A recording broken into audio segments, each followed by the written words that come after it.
Dude. All right, hey guys, welcome to the podcast for the people. We're here recording on site at CrossFit Raid in Bensalem with Anthony Pedersen, co-owner. Yes. Co-owner. Yep. And just getting down, man. How we feeling? We're good. I'm feeling good, man. Dude, how are you feeling? I'm feeling good. Beautiful. That workout was hard. That was tough. That was hard. I kind of like got you a little. Jumped in on week 5 of a 6-week endurance program when I honestly haven't really been doing any endurance work. Which was very smart of you to do. Which was a rude awakening. In my defense, I gave you two options. You I gave did. You the today's CrossFit class, or I gave you the endurance workout, and you chose the endurance workout. Yeah. That's cool. Fuck. Glutton for punishment. It's about doing things that you don't want to do. Exactly. You know? Exactly. Yeah. All right, man. Tell me about the gym, man. How'd all this come about? What's kind of the backstory here? Because we know each other from a previous gym that we were both at. Yes, we do. Yes. Yeah. We know each other from CrossFit Explode. That's where we met. What's the journey from there for you, brother? So I moved back home. This is where I'm originally from, is Bucks County, from a town called Levittown, Pennsylvania, one of the first suburbs in America, by the way. Oh, really? Yeah, it is. Yeah, Mr. Is Levitt was. Yeah, he was the first suburb of America. Mr. Levitt? We're in history books. Is there a statue of Mr. Levitt? I don't. Yeah, there was actually a place called Levitt Furniture. Really? So that was like his statue. I didn't know was that. the furniture store. Even though Delaware was the first state? Yes. Yeah, we're the first. Levittown was the first Yeah, suburb. we're the first suburb. We're like Delaware's little brother. Yeah. So I knew you for a while before you knew me, because like you were like a big CrossFit name. You know, you were like the kid with the hair. Yeah. You were young and you The were hair, good. yeah. You know, so like I would go to like a competition or something and I'd be like, oh my God, Casey. Stop. No, I'm being serious. I don't Stop. want to like put you on the spot, but No. you know, you're always asking the question on the podcast. I can tell a story about you. I know. You know, Yeah, throw it down. what episode is this, by the way? 7? This is number 8. Number 8. Number Okay, 8. Cool. All right, Yeah, number man. 8. I watched most of your previous ones. Yeah. We'll get into that later, but or listen to, I should say. Yeah. So the story behind this whole thing. So we met at CrossFit Explode. That's kind of where like I started my CrossFit like for real journey. Mm-hmm. My first CrossFit workout was actually like 2008, back when nobody knew what it was. Yeah. And I think my first workout, I'm not even kidding, involved. This is not a joke. 200 like straight bar bicep curls were like in the workout. Stop. That was your first workout? Yeah, it was involved in that. Bicep curls? Bicep curls. And it was pull-ups, hang cleans, and bicep curls. Oh my God. I'm not even kidding, man. So I was like, That's rhabdo. 100%. That is rhabdo. I literally physically Do you remember. think you had it? Well, I don't know. I didn't know what rhabdo was at the time. So Yeah. like, you know, at that time I'm just like, all right, man, like something doesn't feel right, and I don't think I should have did what I just did. This is stupid. Yeah. I'm never doing it again. Yeah. You know what I mean? Yeah. And then like, I stepped away, but like I was doing it here and there. Uh-huh. And honestly, I give it all to this guy Rob, and this guy Rob kind of showed me what CrossFit was and what fitness was, and he taught me a lot. So a lot of like my foundational stuff that I preach on, it really goes back to what he taught me. So, Okay. Because you did some personal training and stuff as well. Was that after you started doing so CrossFit and Rob? around that same time, I guess it's been about 10 years now. 10 years ago, I started doing just one-on-ones with my friends and family. Mm-hmm. And I was just training them to get experience, because that's what I love to do. Mm-hmm. And it was more of like, let me see like where I can take you. Like, you know, it wasn't like, I want to make money and do this. It was like, I want to see like if I like this. I want to see if this is something that like I want to build my life on, and you know, and take it from there. So, you know, 10 years ago I got into that journey, and then when I moved to Westchester was like kind of when I really like got my hands dirty in fitness. Yeah. I went to Temple University for kinesiology. I was a health and phys ed major. All right. So I went like for teaching and stuff, but a lot of it was like the anatomy and physiology. So me learning like the anatomy of the body and things like that, and then like I transferred to Westchester because I wasn't a big fan of the kinesiology program there. And I wanted to finish my college degree. And I'm like, you know what? This is the best place for me. And I went and got my exercise science degree. And in the same time I was doing that, I actually opened my own gym in Westchester, Revolution Fitness. And that was like my first, my own. Yeah. That was my first, my own. And it was okay. I made every wrong decision a business owner can make. Yeah. You know what I mean? Like it's like the biggest learning curve. Yeah. You know, and I'm so glad that it happened, which again I'll talk about later. But that was like, you know, it when you open like your first business like by yourself and you're kind of just like figuring it out along the way, you like really learn about life. Dude, you jump into the deep end. Yeah. Yeah, full No on. swimmies. Yeah. You learn about life. Yeah, everything. And it like, dude, it really brought me to like some of the toughest times in my life, but like I said, I'll get into that later. Mm-hmm. It was just, so I did that, you know, I it was about 3.5 years, and then it came to the point where it was just like, you know what, man, like this, I can't do this anymore. You know, like just burn yourself out. You burn yourself out, man. Like I was getting up at. That's a real thing in fitness as a coach. Big time. Burnout is huge. Huge. And and I faced that here as well. But to continue on, like I closed that down and left, dude. I just had to get out of Westchester. You know, it was like we were talking about it a little bit earlier before we started this. I moved into your apartment. Yeah, you moved into my apartment. Do you still have my dresser?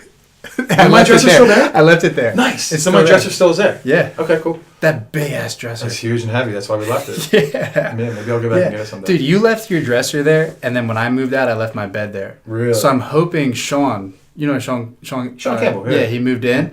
I'm hoping he left something. Oh, dude, I don't know what it was. Cool. Hold on, what did you leave? I left my bed. So there's a bed and a dresser from 2 different people that live there. Yeah. Oh my god. All right, I'll reach out to Sean. It's like a Franken room. This is amazing. Oh, it's just a bunch of different stuff. We'll talk to Paige about that and see. Yeah. Because I don't think nobody's there now. It's just it's just Paige, right? Yeah. Paige is awesome, by the way. So. Yep. I've been trying. I want to get her on. We haven't found time. Oh, dude, she'd be so great. Isn't that crazy? She'd be great. Yeah. So I left Westchester. It was honestly leaving CrossFit Explode was so tough for me just because of how many relationships I built there, and you know. It had the environment where it was like I had my own gym and everything I was doing at Explode I could do at Revolution Fitness at my place. Mm-hmm. And it just, I loved that, the CrossFit environment. I was so tired of the one-on-ones, you know, the group camps, the 2-on-1s. I love the team training, let me say that. I trained a couple teams, sports teams in Westchester. And I loved that part of it, but it was just the monotonous one-on-one thing. And it was so cool.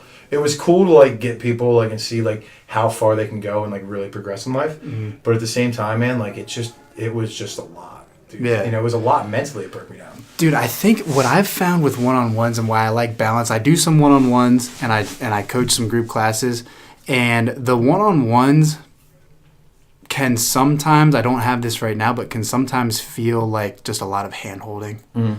Absolutely. You're like, absolutely. God. You become a therapist. Yeah. Yeah, dude. Yeah. And like I would never call out any of my past clients because honestly, every relationship I have with them, like I still have to this day mostly. Totally. And they're all great people, and all of them have really helped me in some way, shape, or form in my life, and I'm very grateful to them.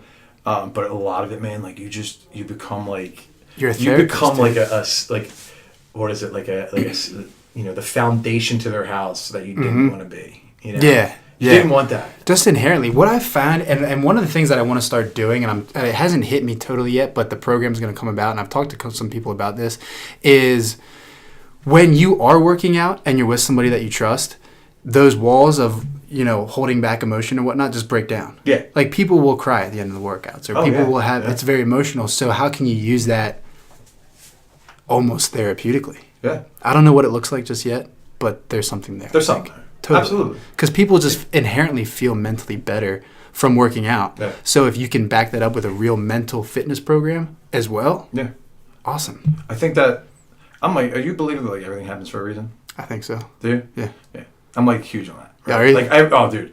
And it's like the older and wiser I get, I guess. I think I'm wise now. Wiser? I think I'm wise now. Yeah. Yeah. Like a little bit. Yeah. No, but you know, you learn. You learn. You live and you learn. So exactly. You grow. And I think that now, like, I'm able to step back and look at things and be like, okay, why did this happen?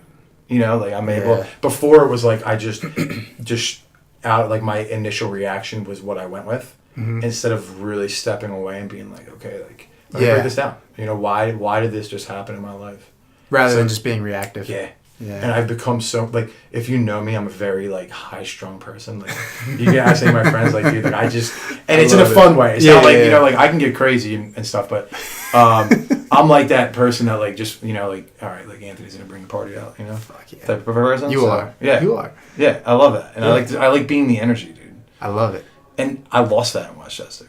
You know, I lost that. And that's why I came home. So I came home, really stepped back about my life and just really wanted to be like, okay, like, you're 28 years old. Like, what are you going to do? Because 28 is still young. Totally. And at that point, I was like, all right, let me see where I'm at. Let me weigh out the options and go from there. And I just was working out at local CrossFit gyms, and I was coaching classes here and there. Mm-hmm. And then I happened to stumble across CrossFit Raid. And CrossFit Raid was off the Boulevard in Philadelphia. And I started going there. And Justin, who was the owner, who's now my co-partner, he's the one that started Raid, founded it, and really helped it take off. And where they were at was a very small. It's almost as small as the room we're in now. Oh yeah. And probably kind of like my gym. My gym's pretty small. Is it small? Yeah. How many square feet? 1,000. Okay. Yeah, that's how much that was. Yeah, something like that. I think it was like 1,000 square feet or something. Yeah. Small town. Small. And Justin had a good thing going, and then he had to move. Like, he was forced to move, so he had to move and find a place. So he decided to go out and find himself an 8,500 square foot facility. Yeah, dude, this place is fucking awesome. It's huge, it's right? huge. It's cool. I love it. It's awesome. Dude, you guys got it good with being those huge garage doors. Yeah. And you have room to run back here and all that kind of stuff. It's like perfect. It is so perfect. Yeah. We couldn't be more perfect. Huge speakers. Yeah. The problem was that when he moved in here, it was too big for what he had. Like membership wise and everything. Yeah, it was a reach. It was one of the things where it was like, all right, we're gonna make this move, but like we got to find. There's risk involved. There's risk involved. So a few months went by, and that's where he kind of came to me, like knew that I was at Explode, which is one of the It's a good gym. Oh, it's amazing. Yeah. The way it's run and just the membership and everything. I learned a lot there, so he knew I had that knowledge and just like that drive. So he kind of approached me, and long story short, he just, asked me to jump on board, and I did. That was it. And hit the ground running. And Sean Charlton. How long have you been a co-owner then? It's been since December. End of December is whenever we made the decision. Almost a year. So it's been January since papers were signed and everything's done. So it's me, Justin, and Sean. Mm-hmm. Sean, is he owns a business as well, actually, in Philadelphia. So he has a good knowledge of the the back end stuff. And, dude, we make a really good threesome. Yeah. Yeah. That makes sense. Yeah. Sounds a little weird, but Justin, Sean, and Anthony make a good threesome. Totally. We really put our heads together, man, and like we drove membership 100% in 6 months. That's crazy. 100%. That's crazy. Yeah, and dude, it's not about the members for us, man. It's about the environment. It's about the community, and literally like every dollar that comes in, dude, we put it right back in the gym. Yeah. You know what I mean? Like this place before had nothing. Now you've seen it. Like you got a lot of fill all the way out. Great equipment out but there. Yeah, we got a lot of stuff. So plenty of room to grow. Yeah. For sure. That's a big risk. But that's almost like, do you look at it as if you build it, they will come? Or do you look at it as, ooh, shit, I hope this works? Like, do you... I think you got to look What's that look like for... Like, you got to look at it like both ways. You know what I mean? Like there's risk in a business. There's a lot of risk involved. Whether it's CrossFit, whether anything. You know what I mean? Like if you're building something, the risk that inherently comes with that. It's a matter of if you're willing to take the risk, if you're willing, but you gotta have a backup plan. You have to. Yeah. You know what I mean? Like if so many people, they go in and a lot of people do it and they hit it off right away. Like, you know what I mean? Like they find that niche and it's like, boom, like they got it and they're good. They roll it. But a lot of people, they like put it all in and then things don't pan out the way they thought. And if you're going in with no plan B, dude, you could be in trouble.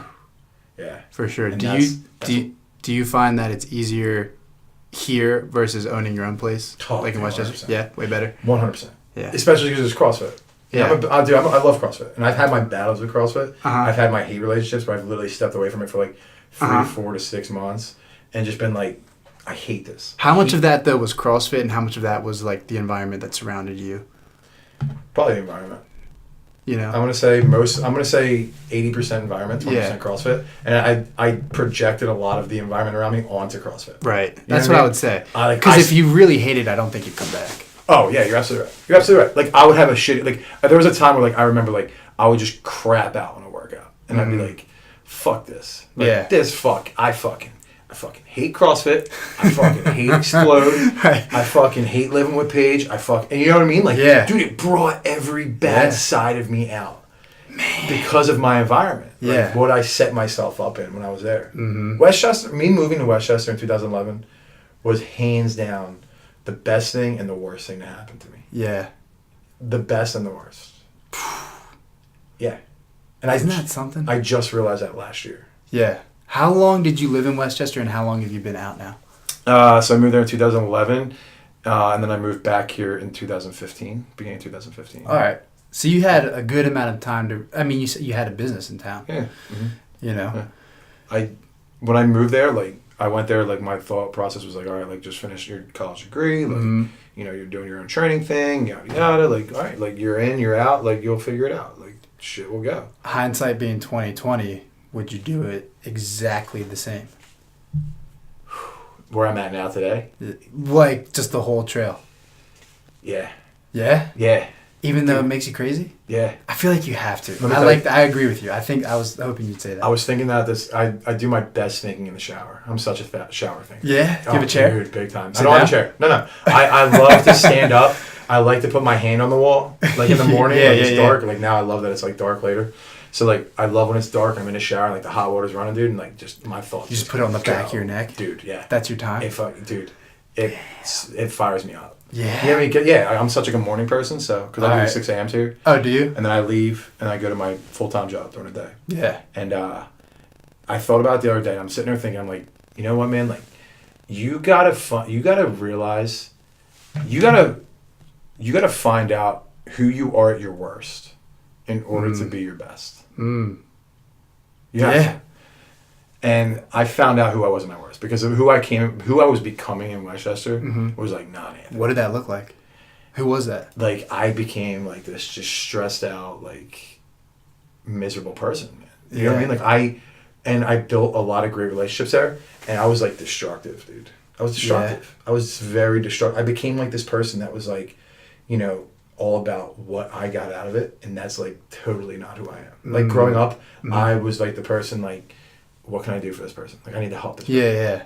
You kind of found like a more selfish path. Yeah, man. In selfish as shit. Yeah. Very selfish. And everybody, like my family realized it. Like everybody was seeing it in me. Like, who are you? Yeah. You know what I mean? And it really opened my eyes. Yeah. And even then, it took me a little bit to realize it. You know, I had to really step away and, you know, see who I became to. Yeah.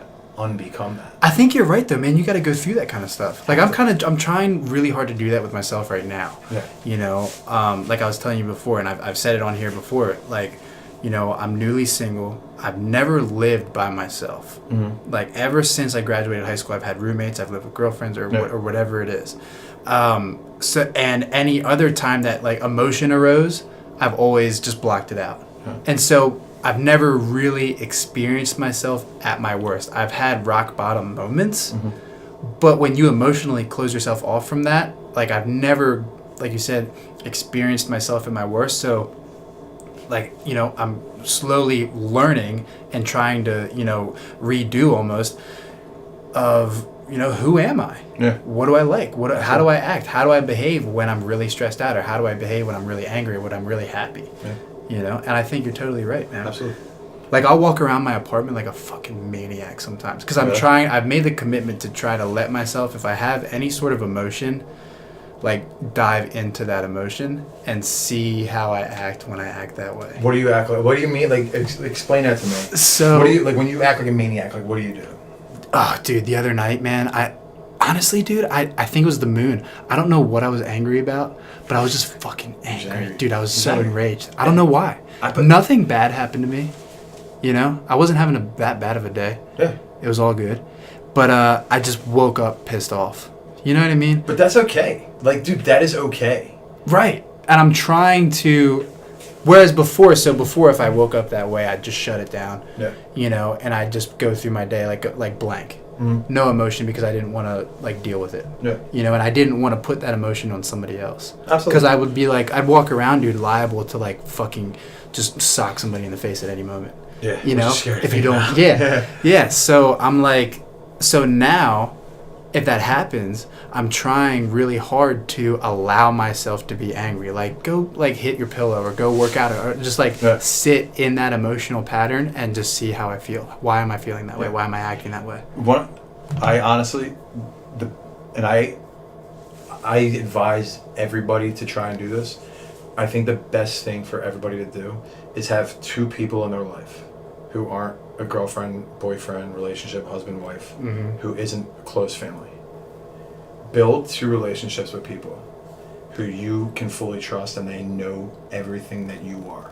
You know what I mean? Like they know everything about you. Yeah, like the person you never lie to. You're not scared to open up to them. And you don't need to hang out with this person all the time. Like you don't need to do any of that. And I have 2 of those people. Yeah. And we text all day. I text these 2 people all day. And they're just my best friends. Yeah. And one of them is a girl named Lissy, and one is a guy named Joe. And I'm not kidding. Like they don't even really know about each other.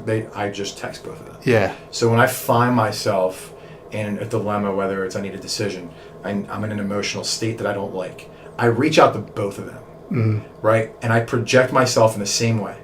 And I see what their reaction is and how they respond. Do they always meet you with something different? Oh, yeah. And that's what you need. You need 2 opinions. Perspectives. Because if you're getting one, you're either not going to listen to it or you're going to follow only that opinion. Yeah. If somebody knows who you are and how you're going to react and how they can kind of advise you to move forward, those 2 people are going to give you the best advice. Yeah. And you need to weigh both of those things. Yeah. And that is the best way for you to find out who you are mentally and how you can build yourself up more. And I have 2 of those people. And I really do think that everybody needs them to. And like I said, don't go home. Like it can't be your husband or wife going home because they're going to support you no matter what. If they love you, they're going to support you no matter what. Yeah. Like these 2 people, dude, they tell me exactly how it is. You know what I mean? You need that. And that's like society's biggest problem right now is that's nobody. Fucking awesome. I've never thought of that before ever. That's new to me. And that's something I've honestly I take credit for because I built that myself. And I said to myself because I was looking for different approaches in life. Like I became this person that like you said, you acted like a maniac. But like, dude, I projected on everybody. Yeah. Like every relationship I had, like I fucking wanted it so bad, but like I didn't realize how bad of a mental state I was in. So like everything I was doing was just hurting me more and more. You know what I mean? Until like I finally sat back and was like, all right, like you need to start listening to 2 people who really know who you are. Yeah. And like give your feelings to them so they can come back to you and really learn it out and weigh both sides. And dude, I'm telling you, like they both do that for me. Like this morning. That's crazy. This morning I woke up in a fucking frenzy, dude. Yeah. Texted Lissy right away. Like I was like just getting my car to work and like, you know, I'm dating somebody, so like we always say our things, but like I like to not project my stuff onto her because it's not helpful for us. Sure. Because that has relationship behind it. Exactly. That has other things especially through text message. Like if I'm face to face with her, like I want to talk to her. That's cool. But like I text Lissy, I'm like, I'm just having a bad day. Like something's wrong, yada yada. And dude, like she's like, all right, well, you know, like she went through the steps. Like, all right, well, tell me what's wrong. Like, what is it that's bothering you? Why? You know, who, what, where, when, why type thing. And you know, I broke it down, man. And, like she gave me that advice, and then I texted Joe. I'm like, Joe, like fucking this, you know, same thing. Just not, you know. And then he did the same thing. Like, well, dude, like, what's up? Like, talk to me. You know, talk to him. And then like I'm like taking it from both of them. I'm like, you know what, man? Like, you know, I see what she's saying. I see what he's saying. Like, all right, like, dude, I calmed down right away. Isn't that crazy? It's crazy. That's just my approach. Yeah. And it works for me. That's great. And I really, dude, I tell people, like, yo, try it. Find those 2 people. Because you find those 2 people. And I think a big thing that I am very passionate about is being non-judgmental of what somebody's telling you. Yeah. So if you find those 2 people that you know aren't going to judge you and are just going to be down with telling you, hey man, I have your best interest, and I tell you this because I love you, you're an asshole, like that kind of thing. People need that. Man, that's great. I'm trying to think of who I have in my life that does that. It's good, but don't let it come to you. You know, like don't. If you can't force it, then you're gonna force 2 people. You can't force it. And it came at a time where I was like, you know what, these 2 people are those people. Because I don't see them a lot. Like I don't really see them a lot at all. Our relationship is strictly through phone conversation, and you know it works, man. That's awesome. It's cool. It's cool. That is cool. Do they vent to you about stuff too? Oh yeah. Yeah. I gotta give it back. Yeah, totally. For sure. And I think it's good that people like. I love when people vent to me because it lets me know that they trust me. Yeah. It's like it feels cool. It feels cool that you let people do that. So. Yeah. Interesting. Yeah. That's an interesting concept. Get 2 people, man. Get 2 people. Find 2. You know what I like about that, and I've talked to a friend of mine about that, and what I was gonna say when you were saying how you 3 guys are like a great team when it comes to owning the gym. Yeah. Everybody has their own brain. You know what I mean? Like picture like your own like cloud. Yes. You know what I mean? And then when you have 2 people or 3 people, you meet and have like a mastermind. Yes. You know what I mean? Yep. And that mastermind has all different perspectives, all different opinions, all different sides on things. And if you find the right people in your life that you can mastermind with, and this is in a book, so I'm not creating this myself, so don't give me credit for this. No, yeah. Like when you have that mastermind, that's it, you know? Yeah. And you're only going to get that if you have other people who are helping you Exactly. do it. Exactly.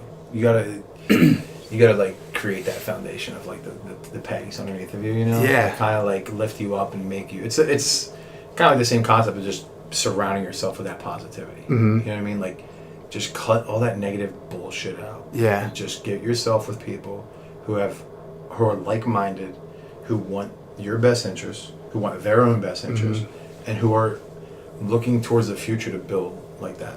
Right. That positive future. Do you think that?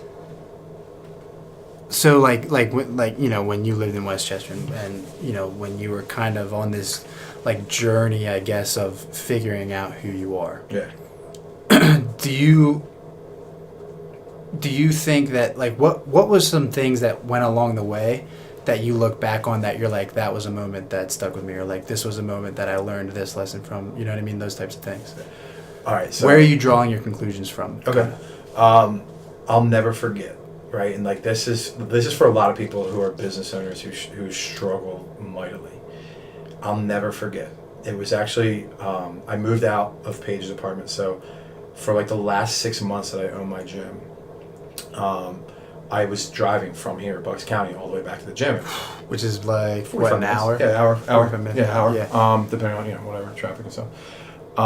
So you know, gas wise, you're talking, you know, I don't know. And you got a rig too, don't you? Yeah, I got an SUV. So, yeah. You know, it was like 20. It cost me like it would cost me $20 to put in my gas tank to drive there and back and like make it okay. And it would cost me like $5 or $10 in total. It's like $5 each. Yeah, ride. yeah. So you know, you're talking about like $30 round trip. A day. I'll never forget one time I closed up the gym, and I remember like looking at my bank account and being like, all right, like I can either like sacrifice, like I can either like drive home tonight and figure out how I'm gonna pay to get here in the morning. Because I never wanted to touch like what like my business was, because like I was trying to like just not touch what I was making from my gym, and it was like my own bank account. I was like, I can either just sleep on this couch and like wash myself with these fucking wet wipes and like wake up in the morning and go about my day at the gym, and that turned into me doing that one week for like four straight nights. You just stayed at the gym for 4 straight nights. Slept at the gym for 4 straight nights, and it was like I'll never forget. Like I don't remember if it was like this first night, third night, fourth night. Like I remember I had and dude, it was like a nice gym. It was like a really nice gym. Yeah. And I had a nice lobby with like a nice couch and a nice TV and everything. And I remember like laying on the couch and like just dead silence, right? And I'm like just staring into the darkness of the ceiling. And I'm like, all right, dude, like heavy. This is where you're at. Like think about where you're at in life. Like you created something that you thought was gonna be great, and it's not great. It fucking sucks. You're laying on a couch in the fucking lobby because you can't drive home because you don't have the money to do it. Where do you fucking go from here? That was my moment where I was like, all right, you know what? Like, this is done. Suck it the fuck up. And it took me a while to tell people I was closing my gym. Dude, because it's such a pride thing. Well, because it's a pride thing, but you care about the people that you're working with, too. Exactly. You know what I mean? Yeah. That's who you're spending the majority of your day with. Yeah. And there was a lot more that happened on the outside, like as far as like, with like my landlord, which I don't care because I'm not going to put it out. It all comes back to me. It all comes back to me. Sure. I'm the one that fucking started this operation. I'm the one that fucking made the decision I made. Fucking you made your bed, lay in it, Anthony. You know what I mean? Like that was the first time in my life I truly took responsibility for something that big. Yeah. And like, dude, you fucked up. Like I looked at myself in the mirror and be like, you fucked this. Well, who else could you have blamed? Nobody. I could have blamed other people. Sure. You know what I mean? Like everybody. Legitimately. People always find people to blame, right? Like people who have that negative impact in life or have that negative thought process, or like they're gonna look everywhere besides themselves. Yeah. So I could have made a bunch of excuses. I could have done this. I could have blamed whoever, but you know, I truly looked at myself. I remember like, you know, I woke up that like next morning and like I had like a 6 a.m. client, and I'm like, all right, man, like wash your body with these fucking wet wipes because you made your bed and now you're laying in it. Like, damn. You know what I mean? So, wow. But what do you think it was that made you? Because like I assume you've had situations before where you wouldn't have made the excuse or you would blame somebody else or something like that. What do you think it was that made you not? Like, why was this different? I was alone. I was completely alone, dude. I was alone. I failed every relationship I had, like, up to that point. You know, I wasn't dating anybody at the time. You know, like, I wasn't, like, close with my family at the time. I kind of, like, put my friends on the back burner because I was so focused on me doing CrossFit, me owning this gym, and just me, that, like, nothing else mattered. You know, so I'd wake up and, like, train a client, go work out at CrossFit Explode and sit there for fucking 3 hours, go eat food, and then fucking go train clients, and then go work out again and Explode. And, like, I'm like, yeah, like, I got fucking really good at CrossFit, and I'm strong and shit. But, like, dude, it was, like, just masking all that bullshit. It was that Band-Aid. It was a Band-Aid, man. You know, it was masking, like, the emptiness inside of me. Wow. You know what I mean? That's your real right now. Dude, that's like your cocaine. That's your heroin. You know what I mean? 100%. That was it. Yeah. So it was like it just got to the point where it was like, dude, I had nowhere to turn. Like, I was like, at that point, I'm like, what do I do? Like, literally, what do I do? Like, I'm closing this gym down. Where the fuck do I go from here? I have an exercise science degree. Yeah. Which is going to mean I need to go do some fucking PT school master shit, which I wasn't going to do because I didn't want to sit there and take out more fucking loans. And it was like... That's all bullshit, too. Dude. That's... Yeah. Fuck. It's a business. It's a business, dude. How about it? I'm happy that I have a degree. I'm happy that I got it from Rochester. I'm happy that it makes me feel proud. But, like, now, like, you know, I pay my loans back on a month-to-month basis. And then I finally do. I pay my shit. You know, like, before I was like, I can't pay it. Like, I got to fucking let it go for a while.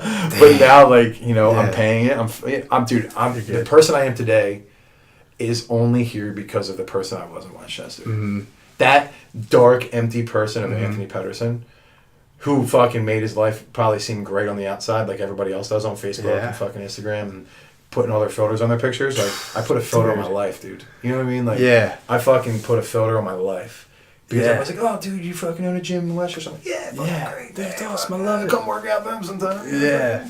No. Like, you know, dude, I wasn't happy. I wasn't fucking successful. I wasn't anything. Like, people just, they hear that you own something and they're like, dude, you're fucking doing great in life. You're the owner. Like, that's what you think? Like, why do you think that? Yeah. Like, no, man, I fucking sucked. Even money aside, I know so many people who have owned things, or you hear so many stories of CEOs and such that, like, dude, it's a different mindset. It's a different world when you are the person, when you own something. Absolutely. Just in general. Absolutely. There's a lot of pressure in that. It literally drives you to be a completely different person. Because who I was, like, dude, and, you know, like, I would never, like, pat myself on the back, but, like, I got a lot of friends around here. Like, I hang out with multiple groups of people, and people trust me because I'm an outgoing person. Like, I'm a person, like, if I walk in a room with 10 people, I want to get to know all 10. Yeah. You know what I mean? Like, I don't want to just walk through the room. Right. I want to know who everybody is. Like, you know, I want to, like, build those bridges and, like, make these relationships. And, like, dude, I stopped doing that. So people were like, man, who are you? Like, I was avoiding it's like really out of character. Completely out of character. So, and that, like, my want of a successful business, instead of me letting this business become successful, I was forcing it to be successful, and it made me somebody completely else. Yeah.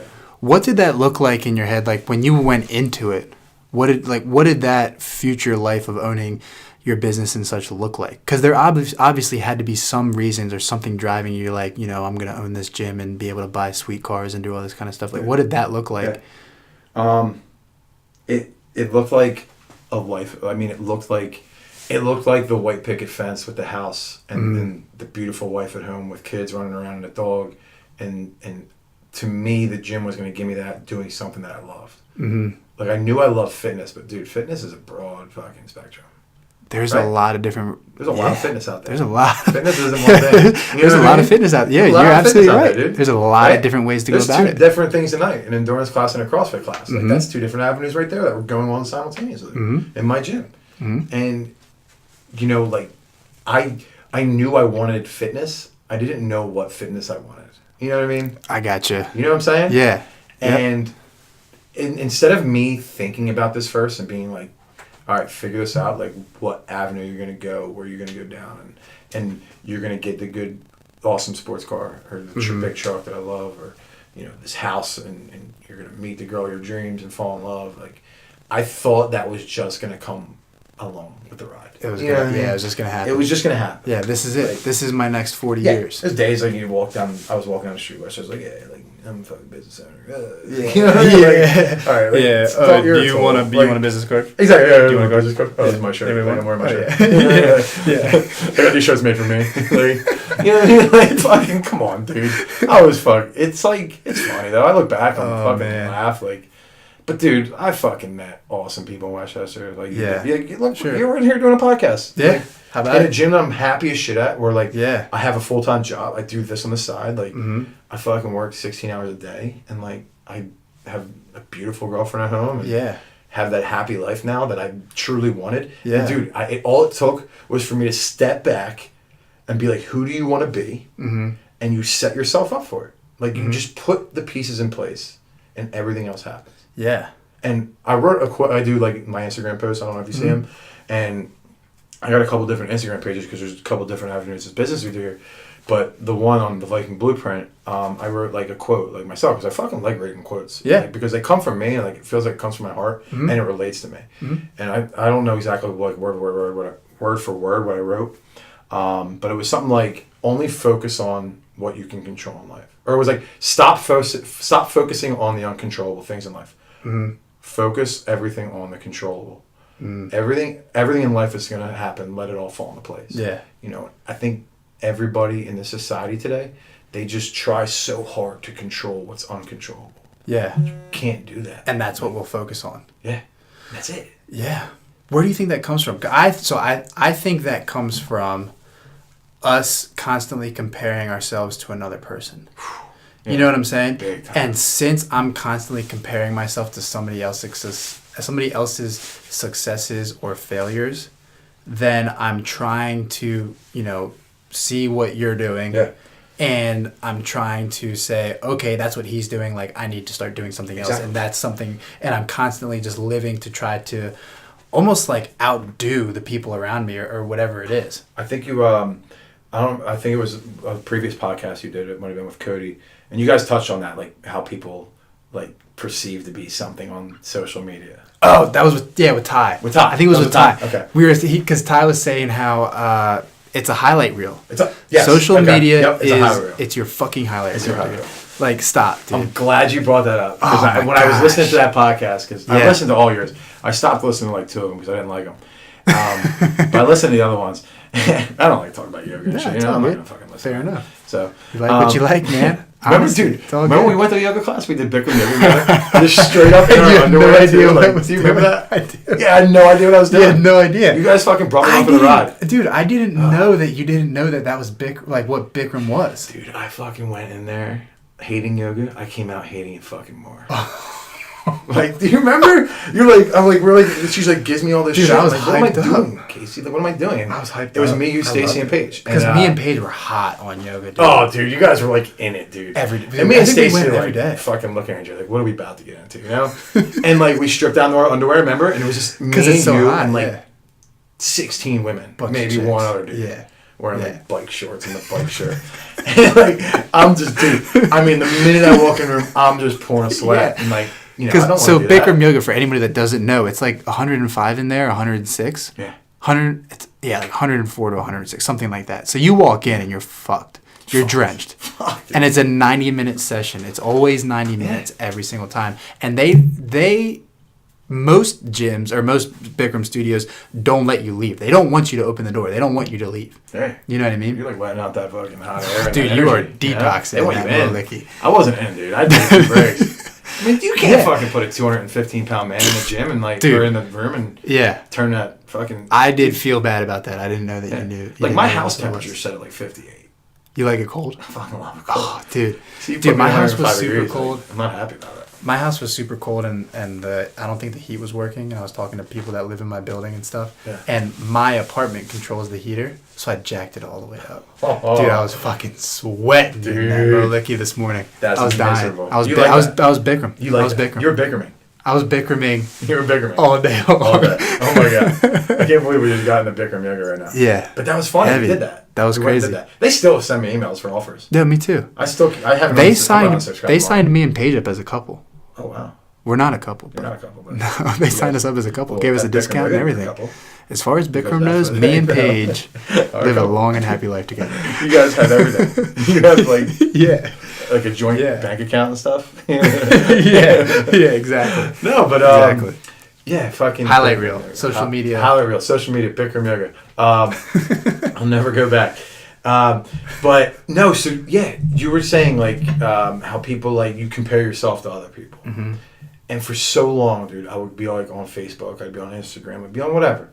And I'm scrolling and I'm like, man, like I'm 29, 30 years old. Like, I'm 31 for those who don't know. I'm 31 years old. So like 2 years ago, I'd be scrolling and I'd be like, man, like, look at these people's lives. Why don't I have kids? Why am I not in a happy marriage? Why don't I have this beautiful house yet? Why don't I have these things?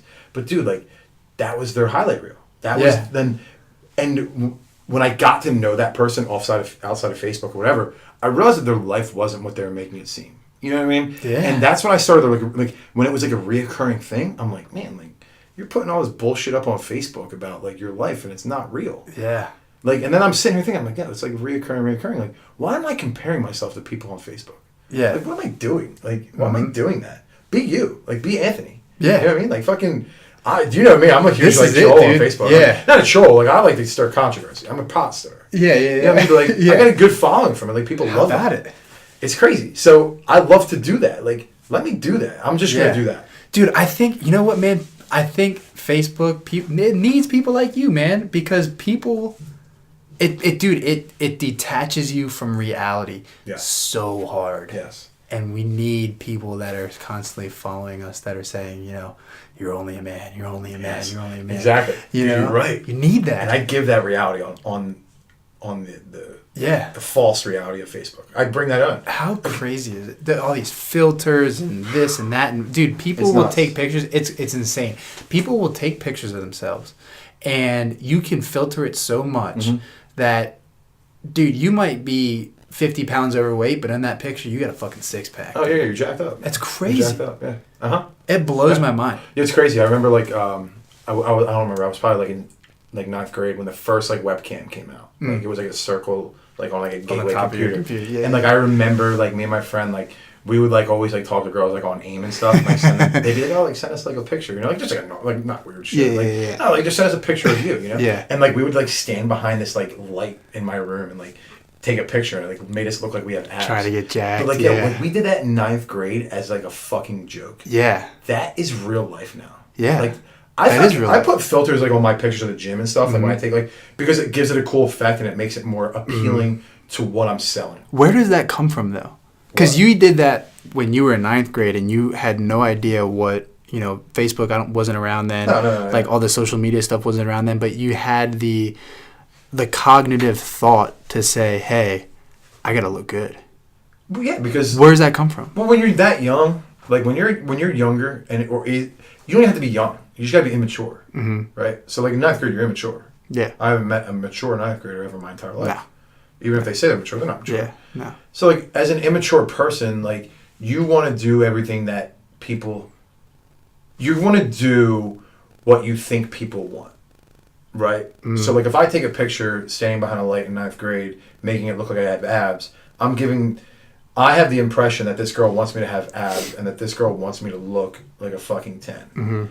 When in reality, like, that's not the truth, man. Like, people want you to be you. You know what I mean? Like, in 9th grade, that girl did want me to have abs. I don't know. Like, maybe I don't think I ever hung out with her, but... Didn't work. It didn't work. My fucking goddamn rim light didn't give me the abs that would have worked.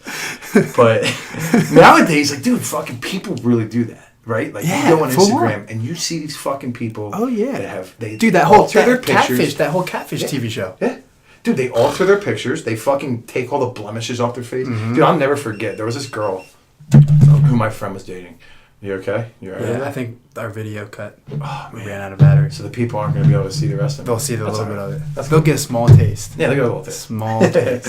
Yeah, it's all good. No, I'll never forget, man. Like, 3 or 4 years ago, we all went out to this local bar on the night before Thanksgiving, and this girl took a picture of like me, my friends, her, and a couple other people, Mm. and like she posted the picture on fucking Facebook, and like she like actually went in and altered all of our fucking faces. So like it made me look like I had like this clear face of like no facial hair, no nothing, no this and that.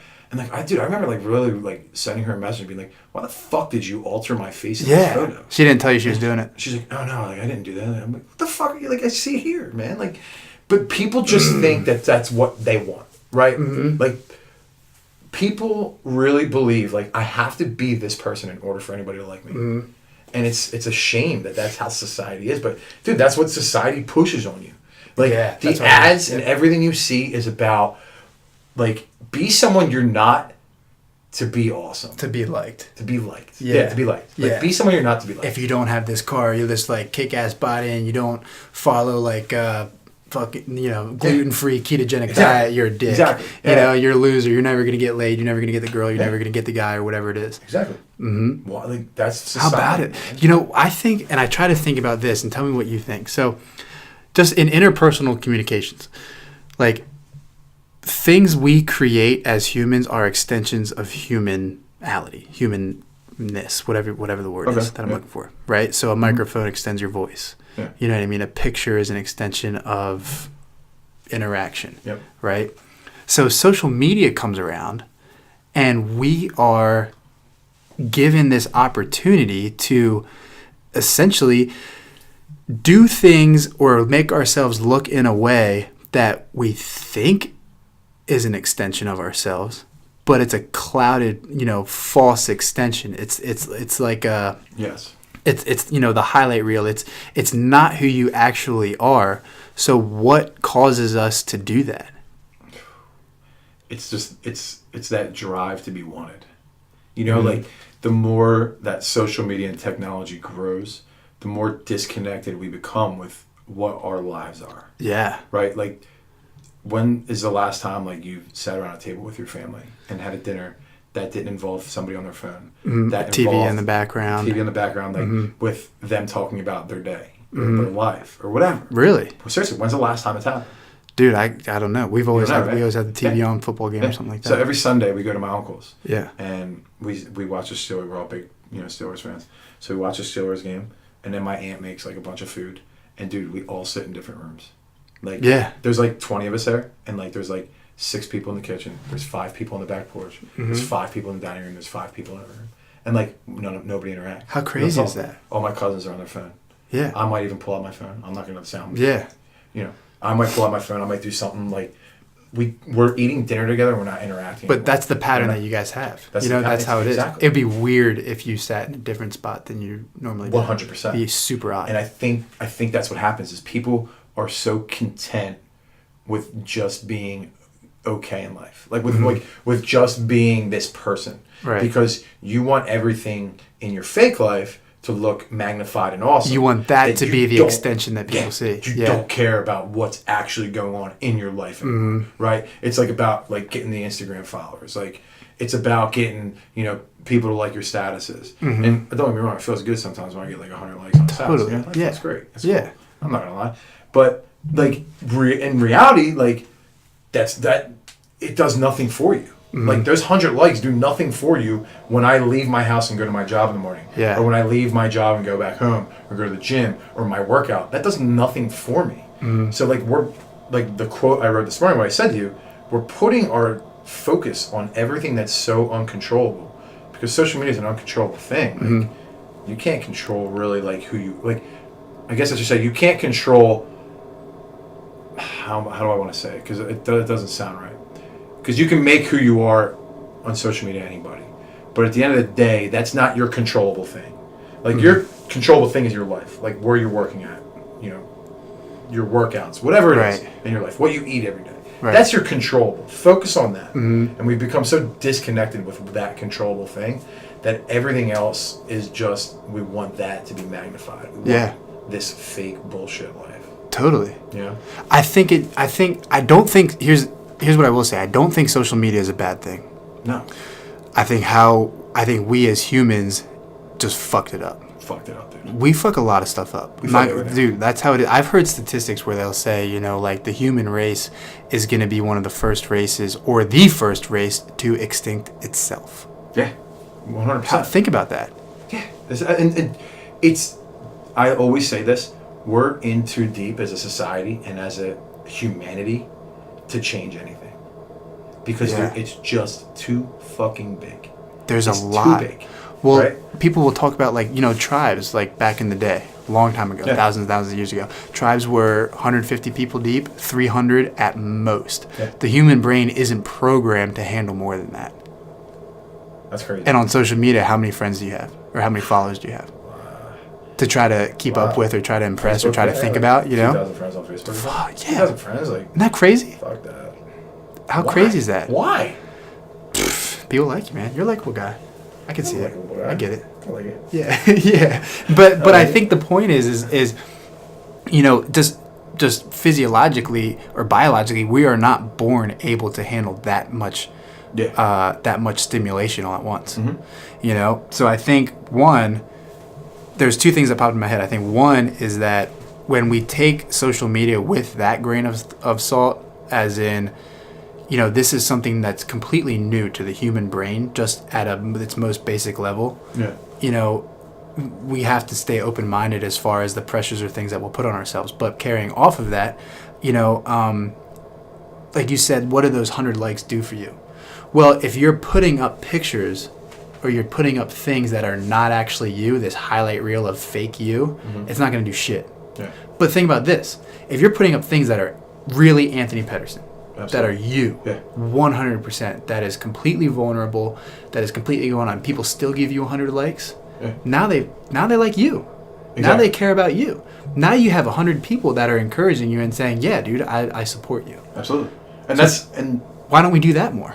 Yeah, and why aren't we more vulnerable with it? I think I found myself to be doing that. Like, if you follow me on social media, you follow me on Facebook, or even Instagram, like, I have no problem in speaking the truth about anything, no matter what it is. Even if something I'm not educated about, it's refreshing. It's refreshing because when I say it, it feels good to get off my chest. Because, like, I'm trying to think of an example. Maybe one will come in my head, but you know, like when I post a status and I really say something, like, dude, last week I literally got people in a conversation, which was half argument, half actually a learning experience for a lot of people, about hot and cold coffee. Do you know that? No. Yeah. I know. Not just dude, this isn't like 5-10 comments. Like, it was fucking 60 comments deep of people having full out conversations about why they like hot compared to cold coffee. Right? But, like, that's as simple as coffee. For me, that's what social media is about. Yeah. It's like, just fucking have fun. Yes. Like, have fun. Everybody's always like, dude, your statuses are so crazy. Like, this is so crazy. It's like, it's not crazy, man. Like, that's reality. Like, sorry I didn't put up the fucking picture of a fake car that I don't have. Right. Or, like, sorry I didn't do this, like, because that's what you want me to do. Like, no, I didn't take a fucking selfie for the 86th time, 86th day in a row, and put the same fucking thing up. Like, I didn't show you what my breakfast was this morning. Like, that's not my life, man. Yeah. That's not my fucking life. My life is, like, my mind's constantly going about the stupidest shit in the world that makes me fucking laugh and smile. Yeah. My mind's going about the fucking girl at home that I love. It's going on about my nieces. It's going on about my fucking family.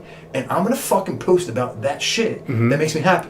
If you want to fucking follow along and like it. Yeah. If not, dude, go follow another fake fucking page that offers you nothing in life. Yeah. Dude, you're totally right. And I think the reason that you're kind of in this space with social media and just in general, like, this is something that I think we're laying it on social media, but this is what people need to do in their everyday life. Exactly. You need to be yourself. Yes. And it's refreshing, and the reason you get such a great response, I think, is because you're not trying to impress anybody. You're being who you are. And people need that. People are tired of it's refreshing to see somebody who's, you know, just saying what's what, and people don't have to feel like they have to compare themselves, and they're not getting down on themselves because maybe they didn't think of that, or they didn't do this, or they're not, whatever it is. You know, so it's awesome. And I think that's how social media needs to be used, but I also think that's how we need to interact with each other. Think about, like, you know, did you have a high school reunion?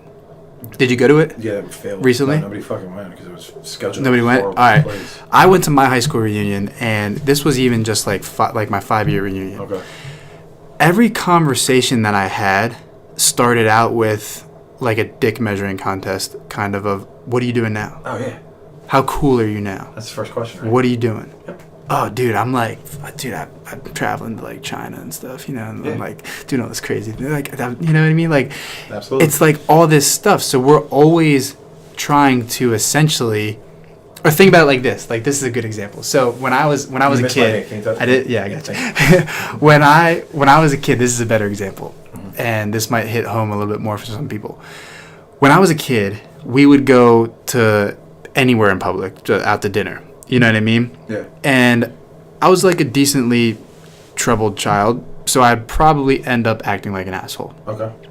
And nothing would happen to me at the restaurant from my mom or my dad, like, punishing me. Yeah. But when we got home or something, it was like, you fucking acted like a, not cussing or anything, like, but that you acted like a jerk, and like, you don't embarrass the family. Absolutely. Or you don't make us look like that, you know what I mean? Because everybody at some point we're taught like we want to be this all-American family that doesn't have issues or doesn't have problems or is perfect and has the white picket fence and the dog and 2.5 kids and all that kind of stuff.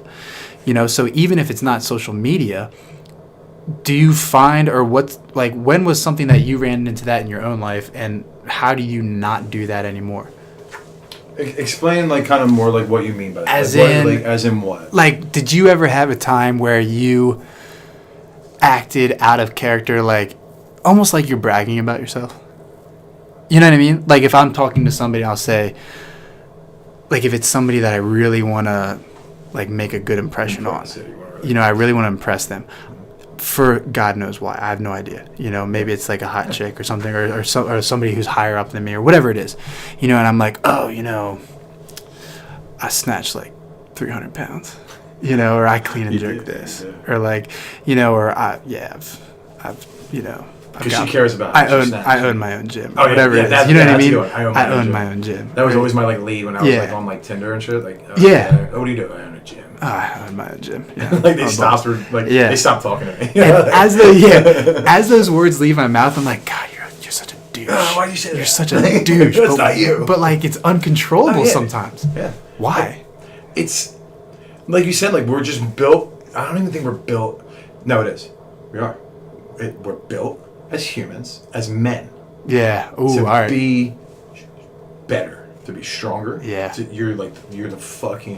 You're that fucking gorilla. You're the silverback. Yeah. You know what I mean? And that's what men are, dude. And my friend says it all the time. Like, my friend always says, he's like, and I won't name him, but like, he always says, like, yo, men are fucking made to hunt. Whether it's food, women, or fucking possessions. You are made to hunt.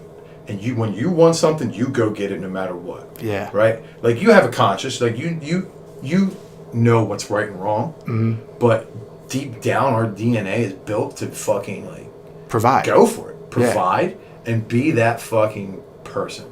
So that comes out sometimes. When you see something like that, that's appealing to you. Right? So, like, you pass a girl on the mall and she stops you, like, oh, hey, like, you're cute.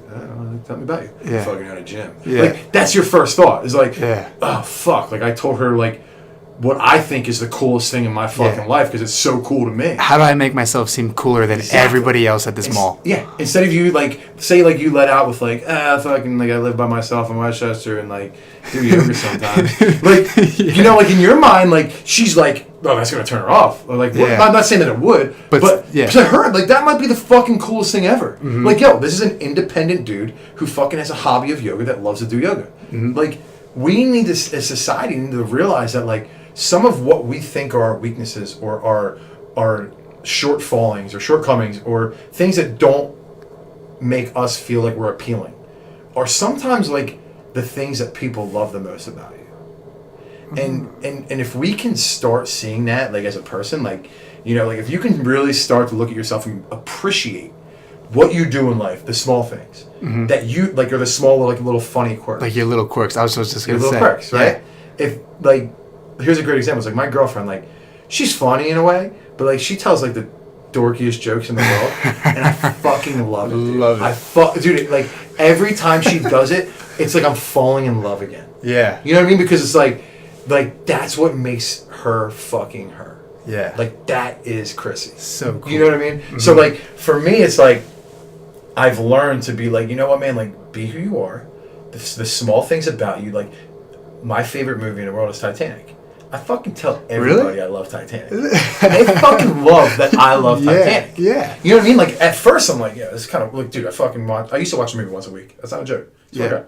Friday night, I used to put the fucking movie Titanic night? Yeah, Titanic night. And with ice cream, pizza? Yeah. I wouldn't tell people that, right? Dude, I wouldn't tell people that. But now I want to fucking let the world know, and hopefully, like, enough people on this podcast listen, so everybody fucking knows how much I fucking love Titanic and Jack Dawson. You know what I mean?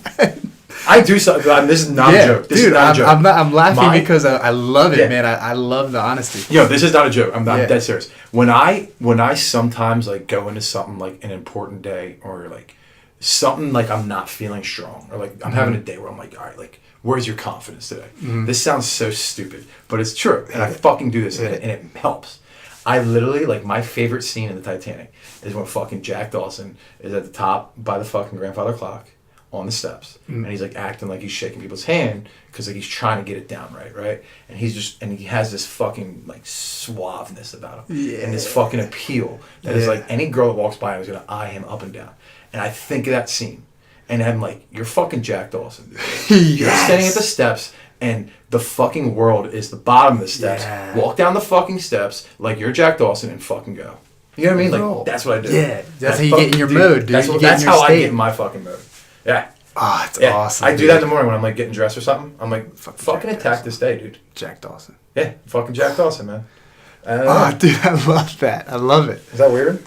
Yeah, kind of, but it's cool. It's cool, right? It is kind of weird, but it's cool. It's your thing. It's my fucking thing. I'm trying to think of what my thing is, because I do a couple different things. Do you? I yell. You yell? I just yell. Yeah, I've seen because like you're like into like life coaching and stuff, right? Mm-hmm. That's like one of their things. Is like just fucking let it out, right? Like, I saw this TED talk and this lady talked about something they called power posing. Okay. And thinking about it, like, you know, anytime somebody wins something, their arms go up in a V, you know, up overhead, and that's an emotional pose that's connected with a positive physiology. Okay. So I'll yell and I'll power pose.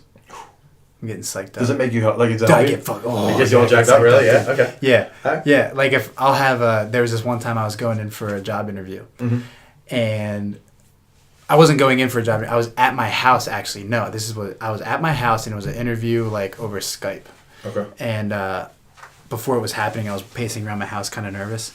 And then I was like, you know what? Fucking power pose, dude. So I took a power stance, like a rock star, dude, by myself, taking a power stance, dude. This is perfect. And I had like a little air guitar and like, dude, I was hitting hard chords and everything. Band, yeah, AC/DC style, dude. I was in. Do you remember what song in your head was going? Hell's Bells.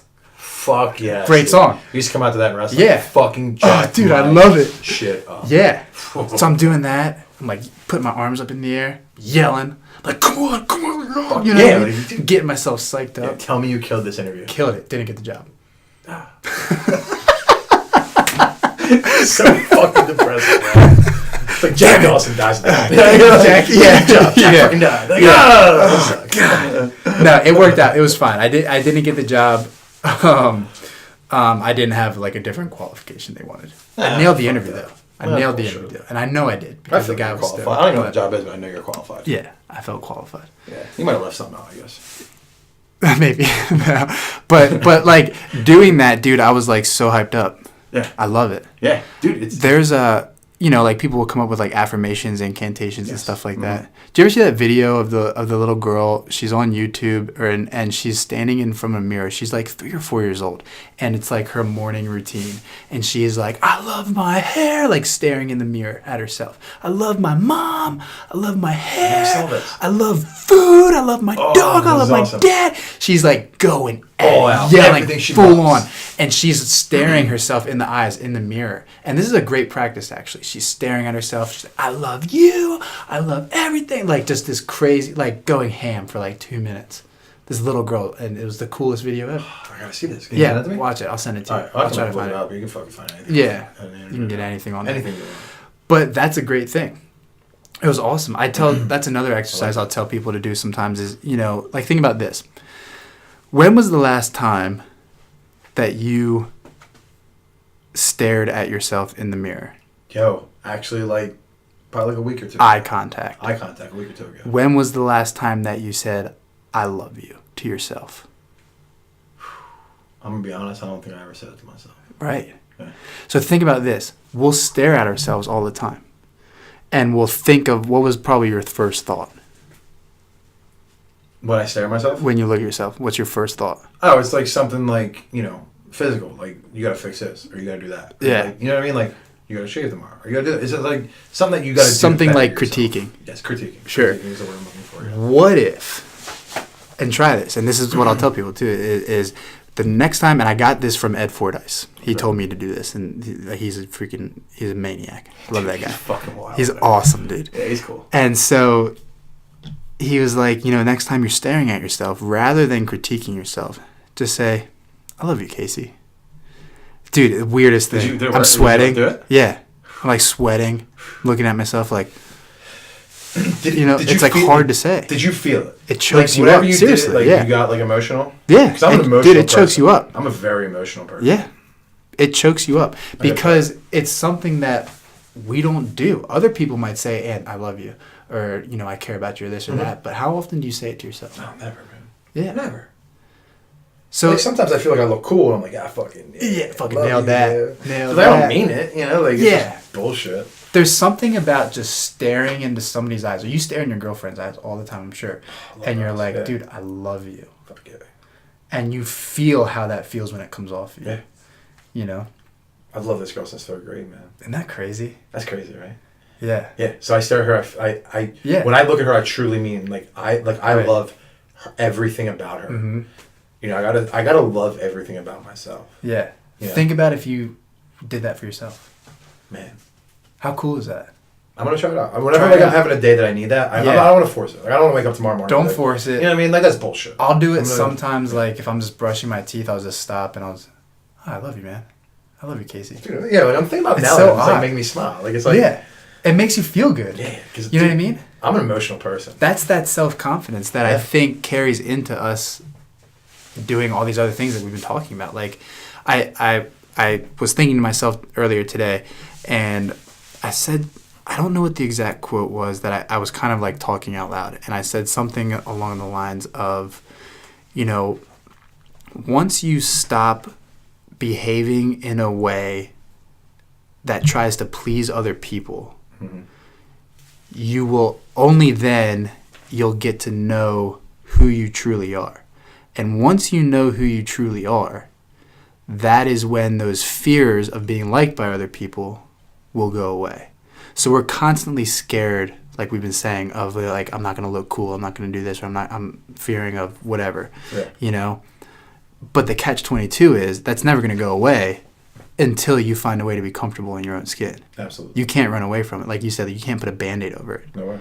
You know? I was thinking about that because I was thinking about myself, like, I'm trying to, let myself be emotional and all this kind of stuff. I'm trying to, like, conceptualize, like, all right, what's the path that I can go down to try to do this, Yeah. You gotta take yourself away from everything. Like, turn the phone off.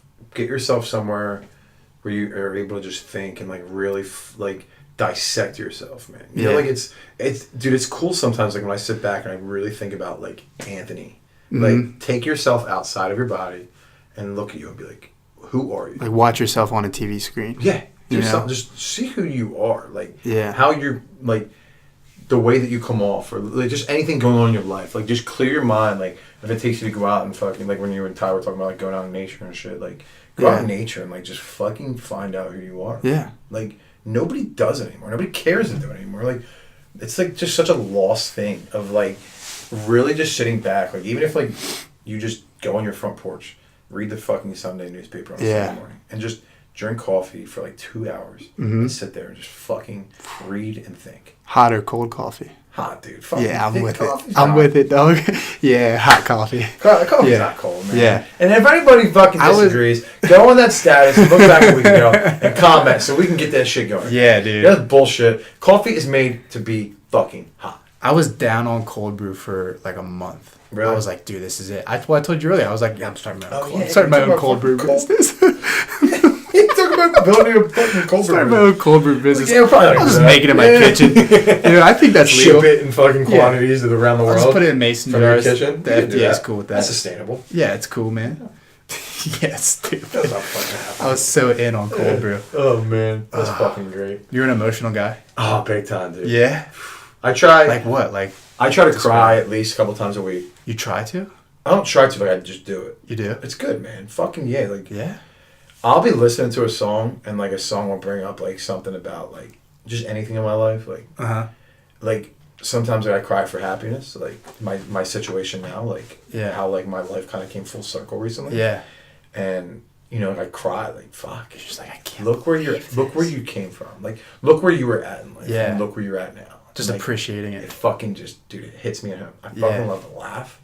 You know, so, like, my laugh emotion of just being funny and silly, like, you need to do that. Like Jimmy V said, I don't remember if you remember the Jimmy V guy, the NCAA basketball coach. He gave like that big speech on the ESPYs like in 1990 or something. He died from cancer. I might have seen it, but I don't recall. It was like his last speech before he died of cancer, and he said like, you know, like there's, I honestly can't remember the third thing, but he was like, he said you got 3 things you got to do every day in life. You got to cry, you got to laugh. I forget, but like what he said basically, like just, you know, like every time I hear that speech, like it literally like was like, yes, like fucking find a way to laugh today, find a way to cry today. That's awesome. Like, cause it brings it out of you, like it makes you feel good, man. Like, you got to do that shit. Like when I see somebody crying, like I want to know why, because like I fucking feel for them. Like yes, like I want to know why you're crying. Dude, you got something going on. Yeah, you're doing talk it. to me. Yeah. I don't look at somebody like, look at this fucking person crying in public. Like, nah, man, like, why are you crying? Fucking talk to me. Yeah. You need someone to talk to. Yeah. If it's happy, fucking tell me because I want to be happy. Because I want to be happy, yeah. If you're crying because you're fucking sad, I want to fucking help you. I want to give you some kind of advice. Like, yeah. You know, like, I think people, like, when you see somebody crying, fucking stop them and ask. They might be surprised, but be like, I'm here for you. What do you need? You know what I mean? Like, you'll be surprised, man. Like, you know, you're fucking, I don't know. Absolutely. You know, I want to do that. Dude, I'm with it. Next time I see somebody crying, I'm going to do that. Yeah, me too. I want to be on the lookout. When you do it, like make sure you let me know right away. If I make them cry, does it still count? Yeah, because then you can kind of like make up for it. You know? Like, break them down, build them up. Fucking, you know. Yeah, dude, your outfit looks stupid and just hurts. Yeah, you fucking loser. It's like a reverse bullying psychology. Why are you crying? Well, you just called me a loser. Did? Like, what? Oh, I didn't mean to. That wasn't me. I didn't mean to say that to you. Whatever. Oh, fucking, man. You know. I think I'm more apt to cry at like moments of triumph. Really? Like, dude, you never see... I see that movie Friday Night Lights, and they don't win the state championship. Spoiler alert. It's been out for too long, so there's no spoiler alert here. Yeah, you didn't, they don't win the state championship.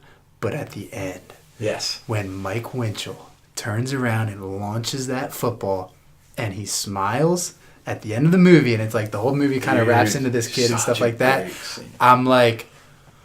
Oh my god! Like, dude, that's fucking awesome. Yeah, that shit will make me cry. Moments of like triumph, of joy, like when I see somebody win something, when I see somebody accomplish something. Yeah, that will I'll tear up like a baby.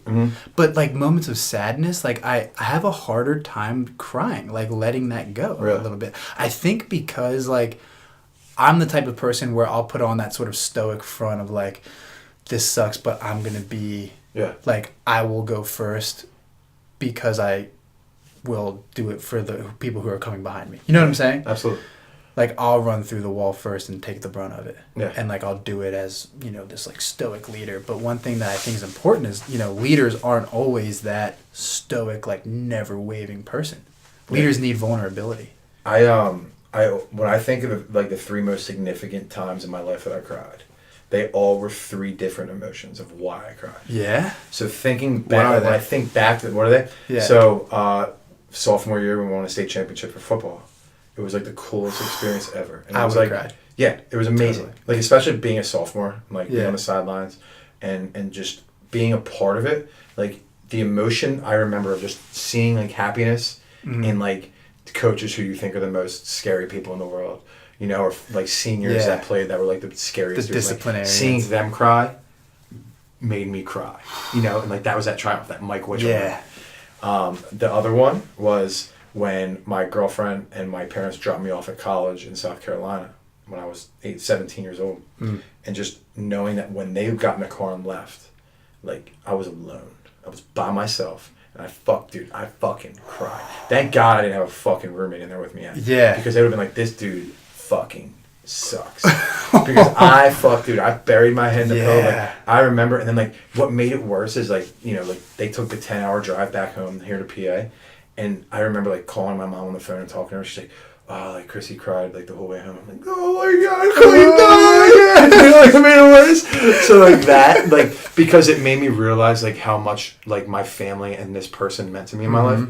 And then the other time was whenever like my dad had cancer, like seeing him at his all-time low.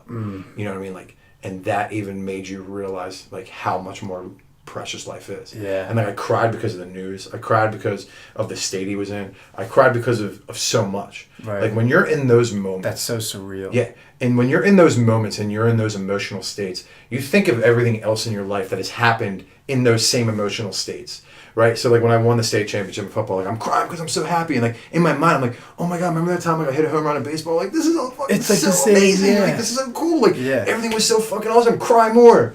You know, and it's like my parents dropped me off in fucking at college, and my girlfriend, they dropped me off, and I'm crying. I'm like, oh my god, this sucks. Like this reminds me of the time like I was home alone and like I was so scared and like I'm crying. Oh my god, I remember all that time. Yeah. And it's like my dad's sick. Like this sucks. And then you think about everybody around you who's going through these fucking heartaches with you, and you're crying.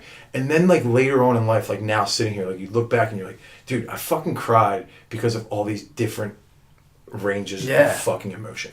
Yeah. And like if that doesn't make you fucking appreciate life, like I don't fucking know. You don't got a pulse. What? Yeah. You don't got a pulse. Yeah. Like because that to me is fucking awesome. Like that you as a human can cry over those different things. Of fucking things. Yeah.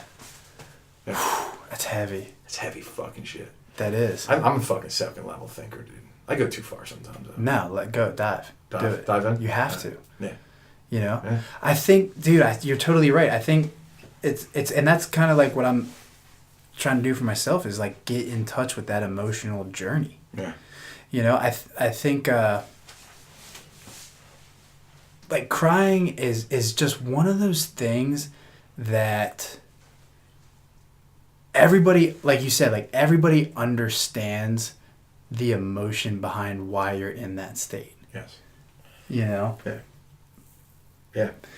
It's what's cool about that too is usually that's a more of like I think that would be one of, or considered to be one of the most healthy ways, because like you discharge energy through your eyes, through your mouth, through your genitals, and through, I forget what the other one is. We talk about it in yoga a lot. Oh, fucking beats me. Yeah. I wasn't there. I don't do yoga. I wasn't there. Something like that. But like, you know, that's gotta be one of the most, I gotta believe that's one of the most like therapeutic ways to go about things. Dude, no doubt, man.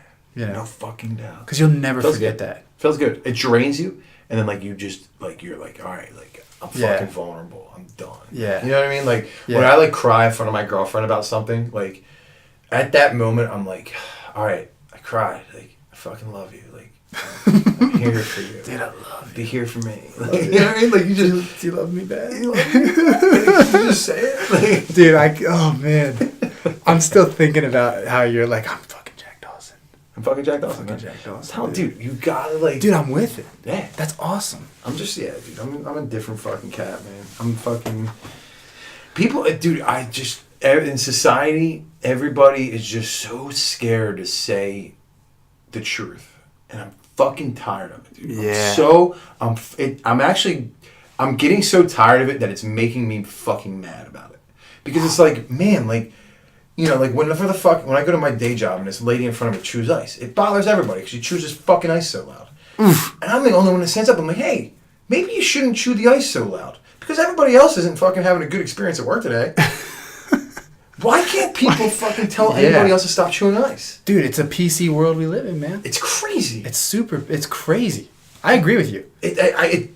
Dude, you know what it does? It creates all the problems that we're in because this PC world has created everybody to be fucking scared to say what they need to because they know they're going to get backlash.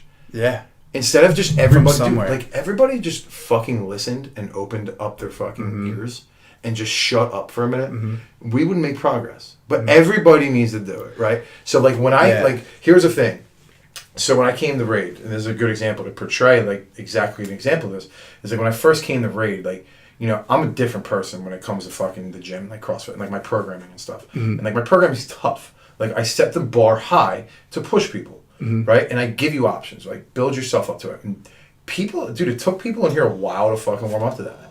Yeah. But I didn't change for them. Like when they would come up to me like, well, I can't do handstand push-ups. Well, yeah, I know you can't do fucking handstand push-ups. Like I've never seen you do one. I know you can't. Okay, so let's scale it down. Like, let's what do were you something looking that for me to say? challenges. Like, I'm gonna get you handstand push-ups 5 minutes before the workout. It's not gonna fucking happen. Like, I can't. But like, I keep tripping up my dubs. Yeah, I know because you're doing this. Like, fucking fix it. Like, what do you want me to do? Like, you know, like, and people. It took them a long time to. They were like at first like they were. I think that they were not combative about it, but they were just very like put off. So now, like, it's like I'll compare it to like getting like a new iPhone, right? Like you're so comfortable with the iPhone you have because you've had it for 2 years or a year, and you're like, everything's fucking set for my standards, and I'm so happy with this iPhone. But the new one's out, and everybody else is getting it, so I gotta fucking get it, right? And I was like that new iPhone coming in because I had the same foundation of CrossFit and fitness and everything else, but I want things a little bit different. You know what I mean? So like, I had the different features, I had the different this, I had the different that, and they had to fucking get used to it, just like you get used to your new phone. Sure. Like, this has changed around. Like, where do I gotta go for this? Where do I gotta go for that? Sure. And that's the like my approach. And it took people a while to finally be like, what he's saying is only to help make me a better person. I'm doing this completely out of love and out of like the want for you to be not only a better CrossFitter or a better, healthier version. I want you to just be a better person. I don't have all the answers. Like, I'm just a fucking guy you know, that happens to fucking own a gym and coach with you. Coach you. Like, just, if you listen, I'm saying this for a reason. Yeah. I'm not telling you just to wait. I'm not telling you just to tell you. Like, this all has a fucking reason why. And nobody wants to listen to the reason anymore because everybody's already made up their fucking reason. Yeah. I think there's that people can either meet adversity, and adversity doesn't have to be negative per se, just something different, and they'll either respond by, you know, jumping right into it, or they'll sit back, complain, and you know, all those types of things. So when, like what you're saying, and I think this is good. I think, you know, just because you're a hard programmer, just because you're pushing people to do tough workouts, doesn't necessarily mean that it's a bad thing. Yeah. You know, it's there for a reason, and you're doing that for a reason, like you said, because people will realize, and I think what you're saying is they have realized that they have more in them than what they're offering. Exactly. You know? Exactly. And what it's going to take is somebody who, like you said, having those two people in your life. It's going to be somebody who doesn't care how you feel about it, but somebody who is going to put that hard foot down and tell you what you need to hear and what you need to know. Because something like fitness, like, the proof is in the fucking pudding, dude. Yeah. You can't fake it.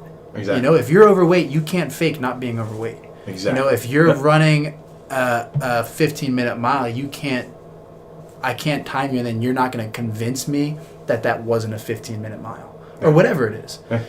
You know, so it's very humbling in that respect. It is, completely. A lot of, I think, what happens is we get trapped in, wrapping this back in, we get trapped in this PC world of, you know, well, no one wants their ego to be hurt.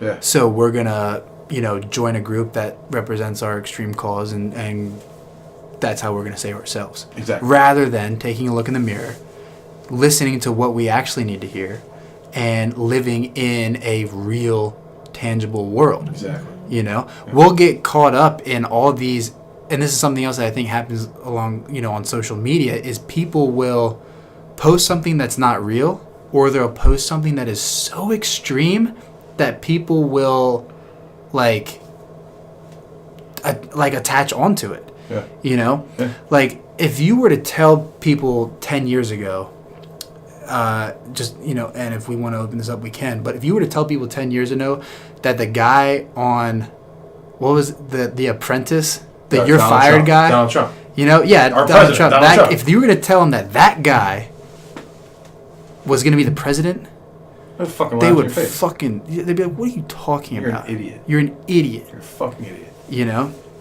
But it's like, it's so extreme that we don't pay attention to it. We don't, man. We don't. You know? Just because it detaches. You know, and I'm never going to change who I am as a person. I like who I am now. I've built myself up, and I've become this person who who likes to tell you how it is, who has your best interests, who will fucking love anybody in this world. I don't care who you are, what you look like, what color your skin. I will fucking love you if you love me back, or respect me, or whatever it is. Yeah. And as a coach in here, I try to do that for our members, or our athletes, I'm going to say. I like to call them athletes. Yeah. So for our athletes here, I like to let them know that, like, I'm doing this not because I'm an asshole, but because I want you to be a fucking better person in life. Mm-hmm. And if, as a society, we can start doing that for everybody and try to drop this bullshit PC stuff, everybody's going to get better. Like, everyone's going to get better. And until people can start to really look at themselves and accept where they're at, they're not going to let somebody else tell them where they're at. Mm-hmm. You know what I mean? Mm-hmm. It's like that guy who's overweight, who isn't accepting it. Like, I'm not fucking overweight. Like, this person doesn't know what they're talking about. Like, dude, accept where you're at, and then it will fucking get better because you're accepting it. And if somebody who has your best interest loves you and wants the best for you, they're going to tell you, man. Mm-hmm. I tell everybody how it is. Mm-hmm. I'll never stop doing that. Like, nobody's going to stop me from doing that. Yeah, I think that's what we need. I think it's crazy to me. I was talking to someone this morning, and she didn't have the full story, but it was something along these lines as far as we were discussing the military. Okay. And we were discussing, I guess there's a big debate going on about transgenders in the military. And it got to a point, long story short here, and I'm sure there's a lot more that goes into this debate than what I'm about to say, but it got to the point where this extremist group of this, on the one side of this debate, was going as far as to say something along the lines of, the government should be, accepting us and this kind of stuff, and they should be. People should, like you said, people can do whatever they want. I'm all for that. However, just being the devil's advocate here,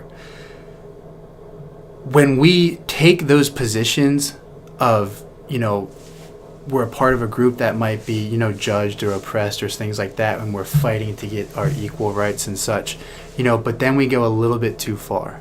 And from what I understood, like, the same as the government pays for a soldier to get, like, shoulder surgery or something along those lines, the debate was regarding, like, gender reassignment surgery that the government pays for because people are in the military.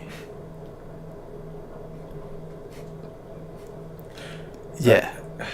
Dude, it's like, it was blowing my mind. And now, again, be who you want to be, dude. It doesn't matter to me. Yeah. It doesn't matter to me. But when you use these positions of, like, political correctness to get your point across, and then it can be taken advantage of. And I think that's a negative thing that's happening in this world of PC talk, and everybody has to please everybody. And, one guy's ego was hurt because, of whatever. Yeah. And therefore we all have to abide by this new rule. Yeah. Well, there's too many fucking rules, man. How are we supposed to follow all of these? Exactly. Yeah. Because everybody, like, people have this mindset that everybody can just bask in happiness. Like, well, if we do this, everybody's going to be happy. Like, no, you're not. Yeah. No matter what you do, you're going to offend somebody doing it. It doesn't fucking matter what it is. Right. Like, I can put a cookie on the table in front of a group of 100 people. You're going to eat that cookie. Someone's going to be fucking offended. That they didn't get any cookie. That they didn't get the fucking cookie. Instead of them being happy for you that you just fucking ate a glorious cookie, there's somebody out there like, this fucking dude sucks that he didn't offer any of us a piece of that fucking cookie. So, like, we got to stop with the fucking just, well, what am I going to get? It's always, what am I going to get out of it, right? Mm-hmm. Or it's always like, let's focus on, there could be 10, like, I always go back to this one thing I saw. It was like a picture, and it was like a teacher put up 10 math problems on the board. Mm-hmm. And it was like, easy shit, like 4 times 4, 16, But there was one equation in there that was wrong. It was like 5 plus 12, and it was like 22, right? Uh-huh. So the teacher, like, wrote it up there, and then, like, turned around, and then, like, all the students were like, oh, you got one wrong. And the teacher's like, there's nobody in here that wants to see that I got 9 right. Ooh. You know what I mean? That was his thing. So, like, he did that. And it was like, all those kids were so quick to jump on, you fucking got 5 + 12 wrong. Yeah. You're an asshole. You suck. Yeah. And it's like, yeah, but statistics tell me that I'm doing pretty good because I got a 90%. Vegas would take that. Vegas would take it all day. Yeah.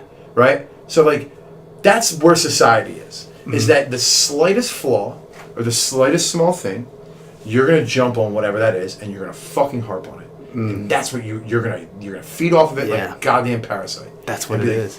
Like, dude, Donald Trump could literally fucking create world peace. He could fucking give everybody fucking fed in the world. There'd be no more world hunger. He could fucking get rid of all nuclear weapons.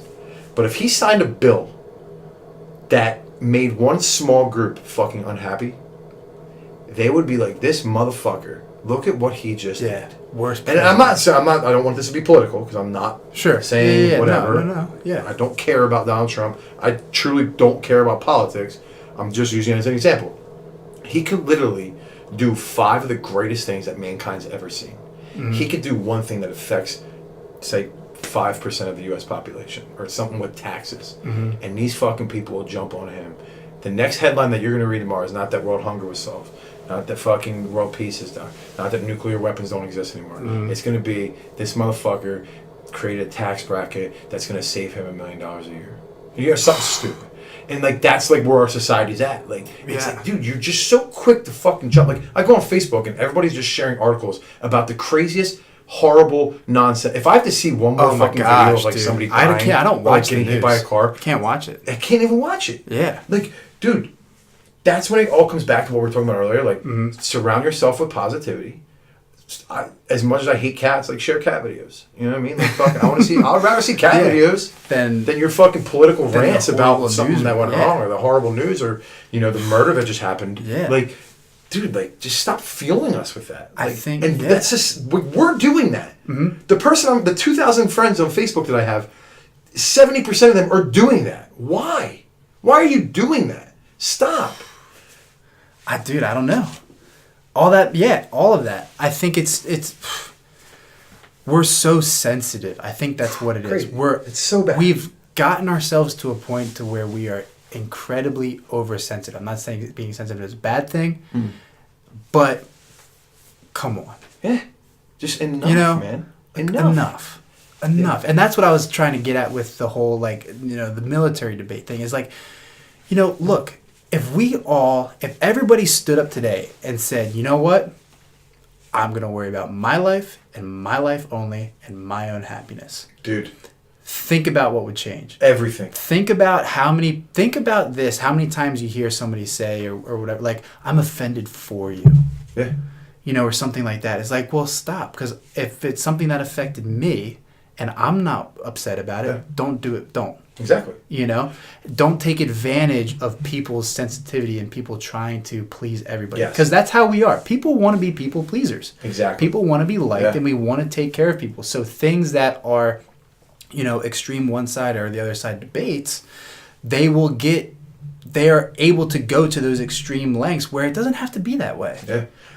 And that's such a great point. Like, I think so many people go to the most extreme. I'm a believer in support. Like, right? Like, let's just take, for example, give me any topic. It could be like gay marriage. It could be anything. I don't care. Yeah, gay marriage. You want to use gay marriage? Okay. So you see so many people out there with support for gay marriage, which I think is awesome.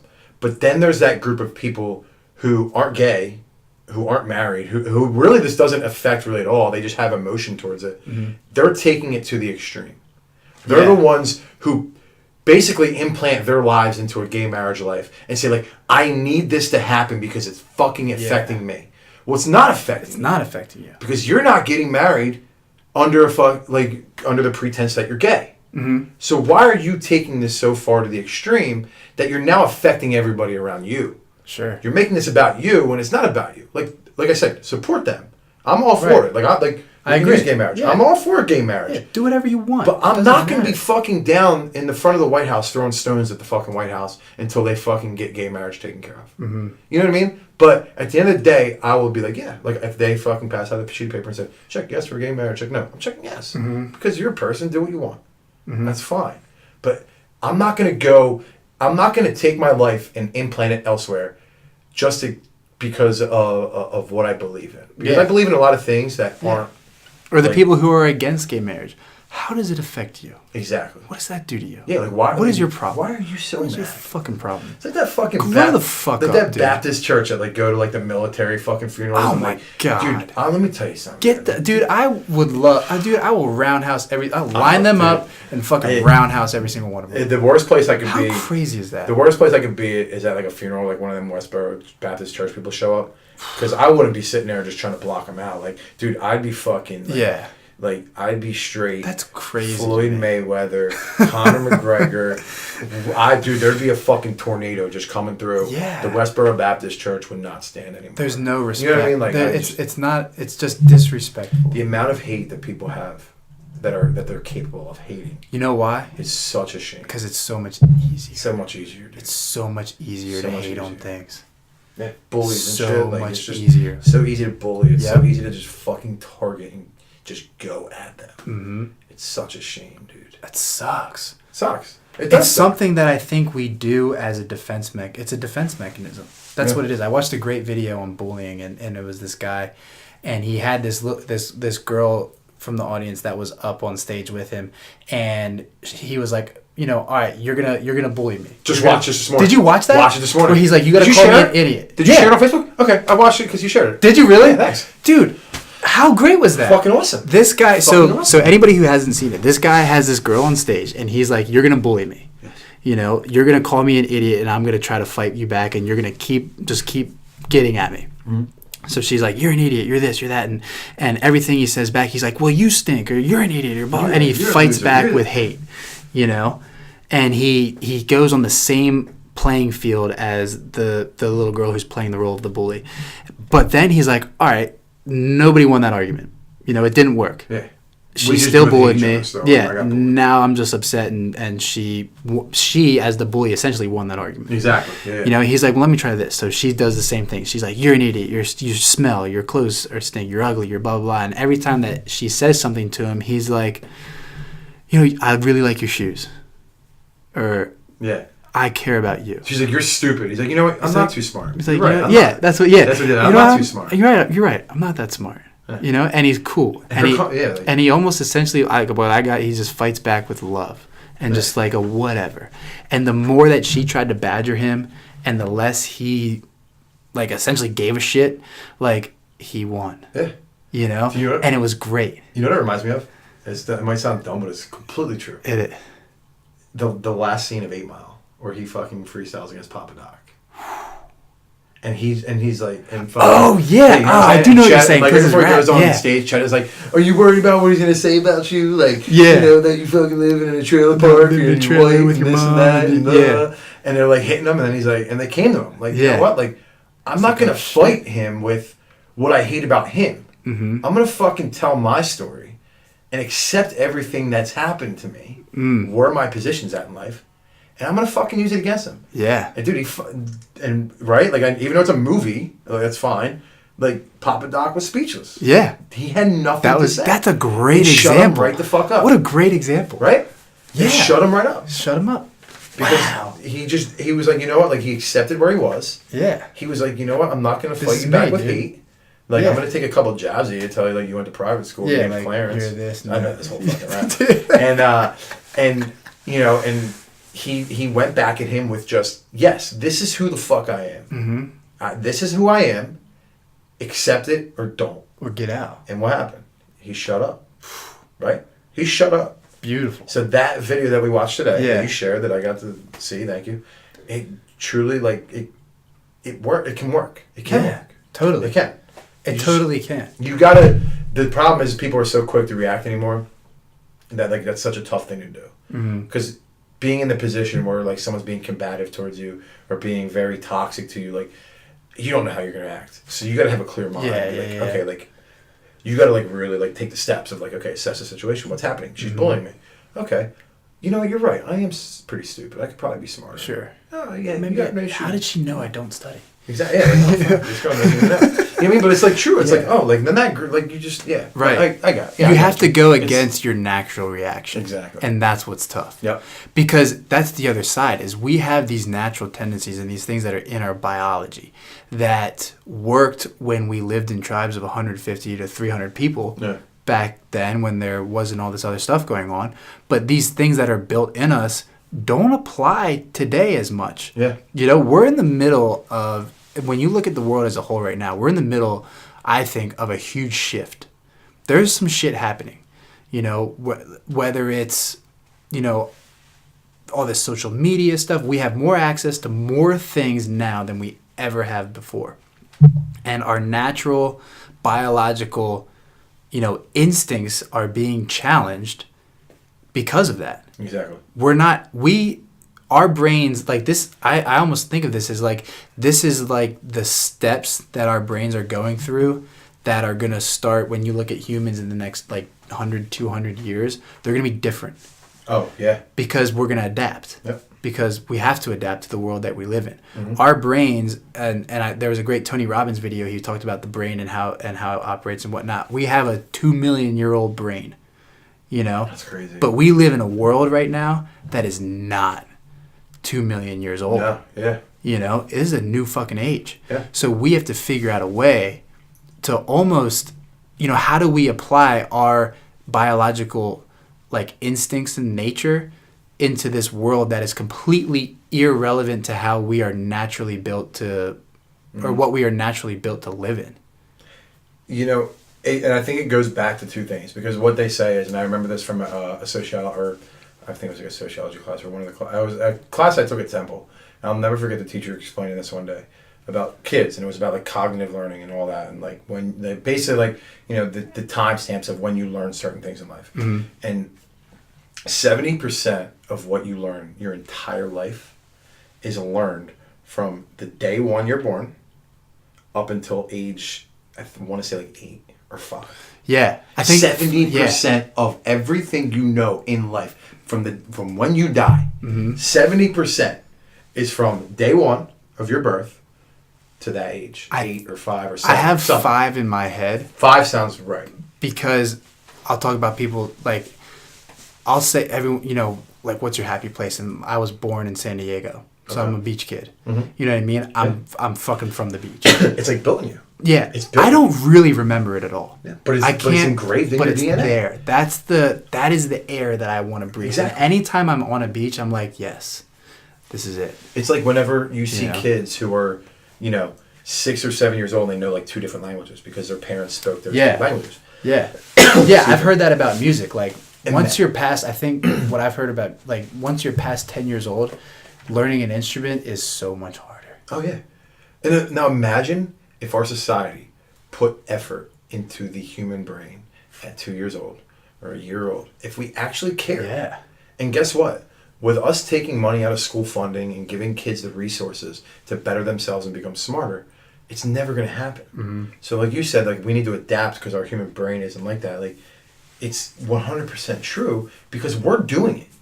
We're not giving kids the resources to be smarter. We're just, at night when a kid cries, or you're at a restaurant, a kid cries, I see my own fucking brother do it. He just fucking pulls out the iPad, throws it in front of their face, and fucking entertains them. Yep. Let the kid cry. Like, they're crying because they're a kid and they don't understand what's going on. Right. You throwing them an iPad just is programming their brain to be like, okay, you know what? Like, well, this is entertaining and it's going to stop me from crying. So this is what I'm going to do. And then you get 6 years old and you're in front of the TV. And then you get 12 years old and you're still in front of the TV. And it goes on and it goes on and it goes on. Instead of teaching these kids how to fucking cook, how to clean, how to fucking build stuff, how to do things, how to be active. Why is fitness not in our fucking 5 and 6 year olds fucking program? Like cutting gym classes and such? How that can you kills do me. that? That's something that kills me. Like, we push a CrossFit Kids class here now. Yeah. And like, dude, I fucking want kids to be here, not because you're fucking paying me $10. Like, yeah, that's going to help keep our doors open. But it's because your kids are going to be fucking away from their iPads, away from all the bullshit at home that they're fed every day. And they're going to be in here running around being kids. Yeah. And we were the last generation to grow up without all that technological bullshit. I was outside I ate a bowl of cereal, went outside, came inside when it was dark out, ate dinner, and probably went back outside. I used to beg my parents to let me out the door. Not until your homework's done. Finish your homework and you can go outdoors. I want to do it. I want to fucking go. Well, finish your homework. Yeah. So you fucking finish your homework just so you can get outside. Yeah. Kids nowadays are begging for the iPad or begging for the iPhone. Not until you finish your homework. Oh, like, let me do that. It's like, dude, like, go fucking, like, outside. How crazy is that? That's something. I had a conversation with the podcast that I just did before this. I was talking to a woman and we were discussing, so often we will come to like personal growth moments in our lives once we've had life experience. As in like, you learned all this about yourself from the age of, I don't know, like 20 to 31. Yeah. You know what I mean? So you had 20 years before you really learned what your life was about, what things were about. Yes. You know what I mean? Mm-hmm.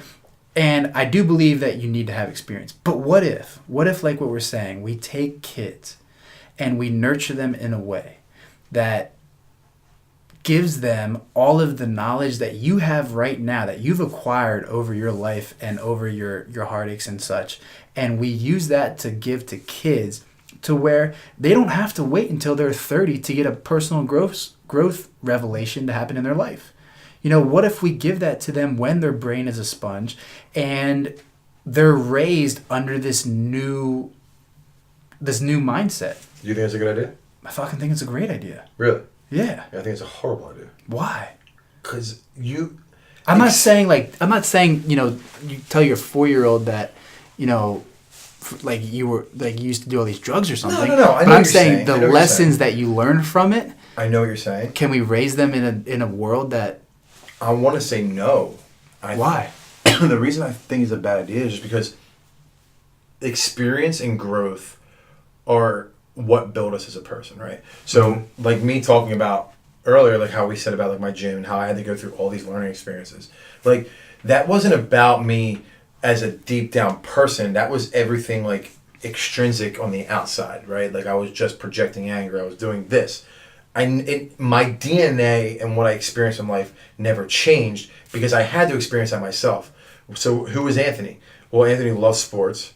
Anthony loves to be active. Anthony loves to laugh. These are all the things that I had to learn on my own growing up as a child. Mm-hmm. If somebody force-fed that to me, to my brain, right, my brain's is gonna take that in, but my DNA is not gonna accept it. You can't replace the DNA in me. So what my DNA is, and it tells you my build. I'm a 5'11" almost, 220 pound fucking guy who loves to be physical, who fucking loves to lift weight and do all these things. That's my DNA. Mm-hmm. That is what I love to do because I'm built like that and I'm made strong for it and it makes me happy to do it. If you force-fed me as a kid and I didn't grow up with that body nature, that body stature, who knows if I'd like that? Now I'm combating myself, right? I'm combating is this really what I want to do? It's like the person who like comes from like a Catholic family who like grew up eating family meals and they go off on this path of drugs and shit. And they're force-fed this fucking Catholicism and this religious life and this purity. But maybe just deep down, that wasn't what their life was supposed to be, right? Just because their parents wanted them to do that. That wasn't what their life was supposed to be. I see what you're saying. It was just about they needed to find out who they are. But because they didn't want to disappoint anybody, they turned to something that was a vice, which could have been drugs or alcohol or whatever. And that's, I think, the problem, is that when we force-feed things on kids to say, no, you're going to do this, you're going to do that, it creates that adverse reaction of that combative child of like, well, I got out of my house, like, Sure. You talk to anybody who's gotten deep into drugs or something. To me personally, that they've always had something in their life that is either experience or something that was force-fed to them that became this vice for them. And they went down that path because they knew that somewhere deep down they weren't going to be accepted for it, or this isn't the way that their life was supposed to be. Mm-hmm. So they just choose that because it's the easy way out. Right. So it's our job as parents and as teachers that we can't choose things for people. I don't want somebody to come in this door and I don't want to tell them CrossFit is the best thing that you're ever going to do. I want you to find out that CrossFit is the best thing for you. Right. Because I can't make everybody love CrossFit. Right? If I did that, I'd want the whole fucking world to do CrossFit. I don't. Sure. I want you to want to do CrossFit. Sure. I want you to come here every day and be like, I want to be a better CrossFitter. Those are the people I fucking love working with. Mm-hmm. Because it makes me feel like I didn't have to force that on them, and it's just a natural thing. So, I agree with you. I think what I was getting towards was not forcing... Well, let me think here. So, I am saying we need to force the mindset, or we need to promote at least the mindset of acceptance and confidence in yourself that we've been talking about. Okay. I think that's a definite. I think you have to. Absolutely. You know what I mean? And I think that's more of what I'm not saying like if you have a son, you're training him to be a D1 linebacker when he's 4 years old. Yeah, no. That's not what I meant. No, absolutely. Absolutely. So what I do think though, and maybe this is like something that does happen or whatnot, but when you have these experiences as a parent, you know, you want to have your kid learn from you. You know what I'm saying? Absolutely.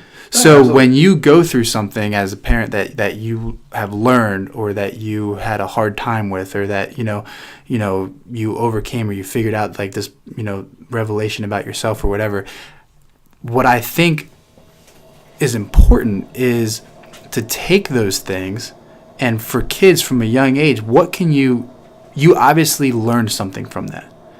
So what can you teach a young kid about that's going to set them up to, you know, not get sucked into all these negative things that are hitting us every day? You know what I'm saying? I got you. I understand what you're saying. Yeah. Okay, I see what you're saying from that. I'll agree with that.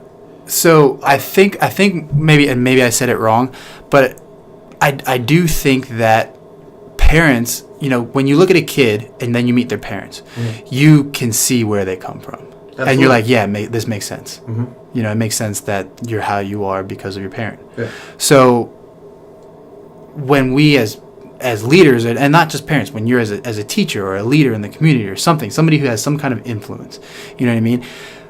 What we need to realize is that our influence has a great impact on the people around us. Right? Yeah. I think that's pretty fair. 100%. So how can we take, you know, things that we learn and use them in ways to, you know, teach future generations or teach people. Like if I say, yo, don't touch that fire, it's fucking hot. You know? Yeah. Well, you're like, yeah, I'm going to touch the fucking fire. You gotta learn. You know? You gotta learn when the fire's hot. Is there a way to avoid that, though? Is there a way to move past that? Why do you want to avoid that, though? Why do you want to avoid that? Because I don't want to see somebody, like, suffer. I think it's also, like this. I think that the point you're making, could be so different on so many different levels. It's like, definitely a situational thing. Like, take, like, a fire, for example. Like, if a kid doesn't believe that the fire's hot, like, I want him to touch the fucking fire to figure out it's hot. Mm-hmm. Now, if it's something about, you know, history and not repeating itself, like, I get that. Mm-hmm. That's why we teach history in schools.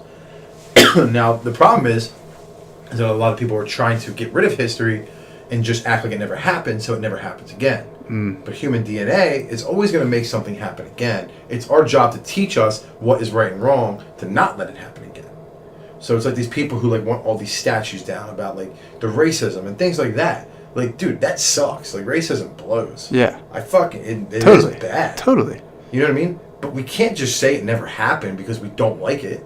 Mm-hmm. Like, you're tearing down statues that, in your mind, might represent a person, but it also represents a point in time of something that we've been through as humans. Mm-hmm. And we experience that. Like our societal, personal growth. Exactly. And if we're going to just act like it never happened, at some point it's going to happen again. That's a good point. I never thought of it like that. It is. And that's human. It goes back to the way that we're built as humans. Yeah.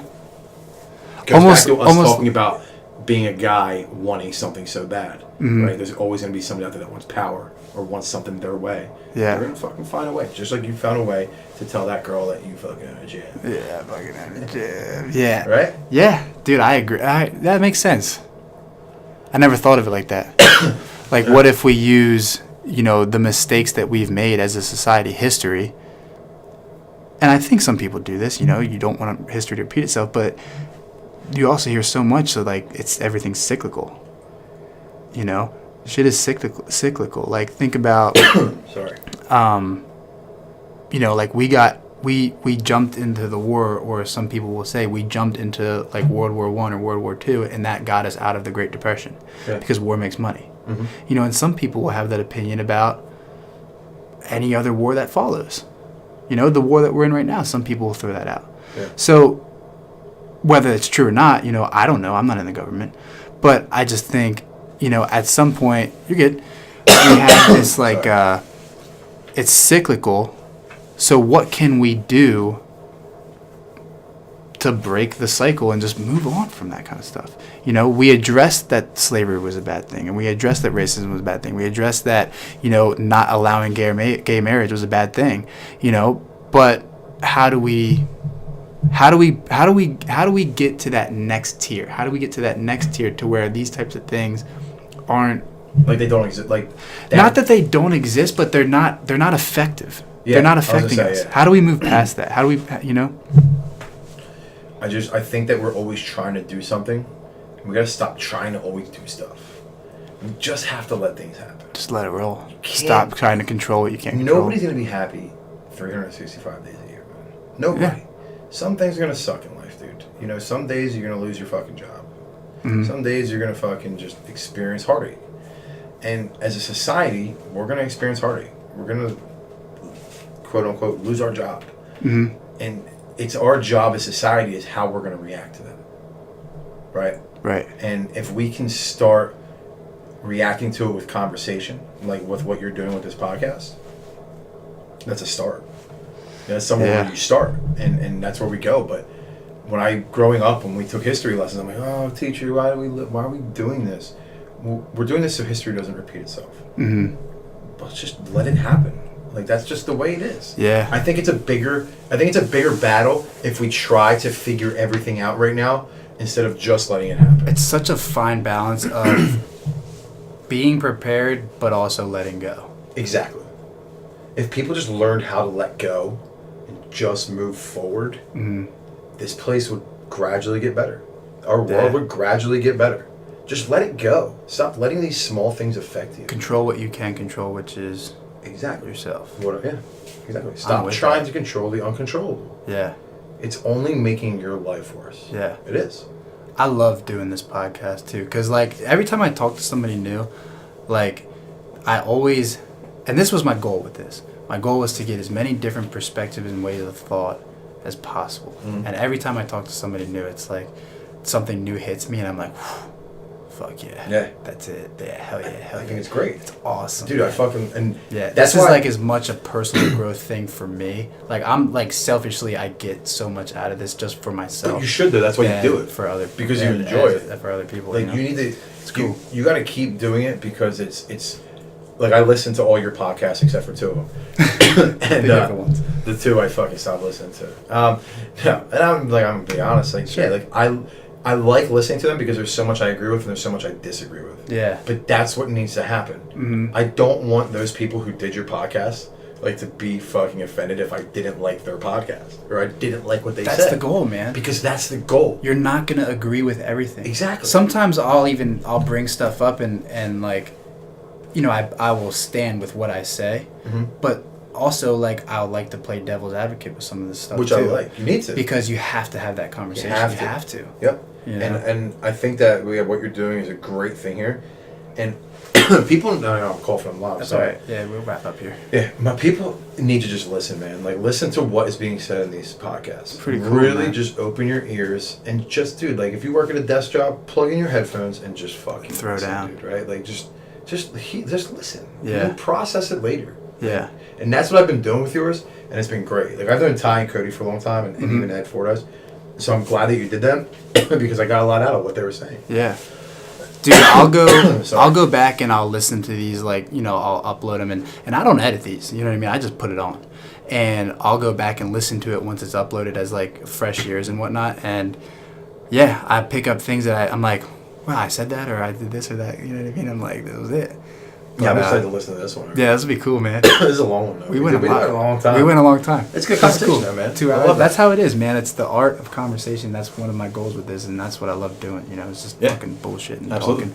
So we'll definitely, we got to do this. We'll do this again. I would love to, man. Absolutely. This is fun. We'll make this a thing.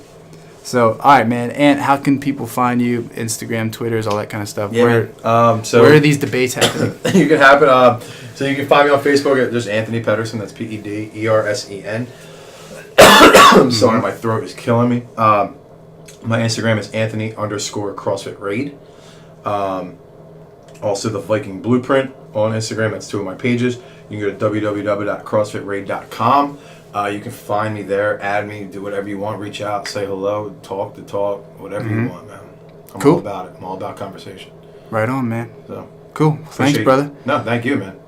Yeah, we'll make this happen again. So if anybody else who's listening, again, get in the conversation, man. If you want to be on, shoot me an email, team.movement33@gmail.com, or if you go to movement33.com, all that's on there, or on the YouTube channel, Movement 33. Subscribe to that, and we can get in touch that way as well. So thanks again, guys. We'll try to get another one out soon.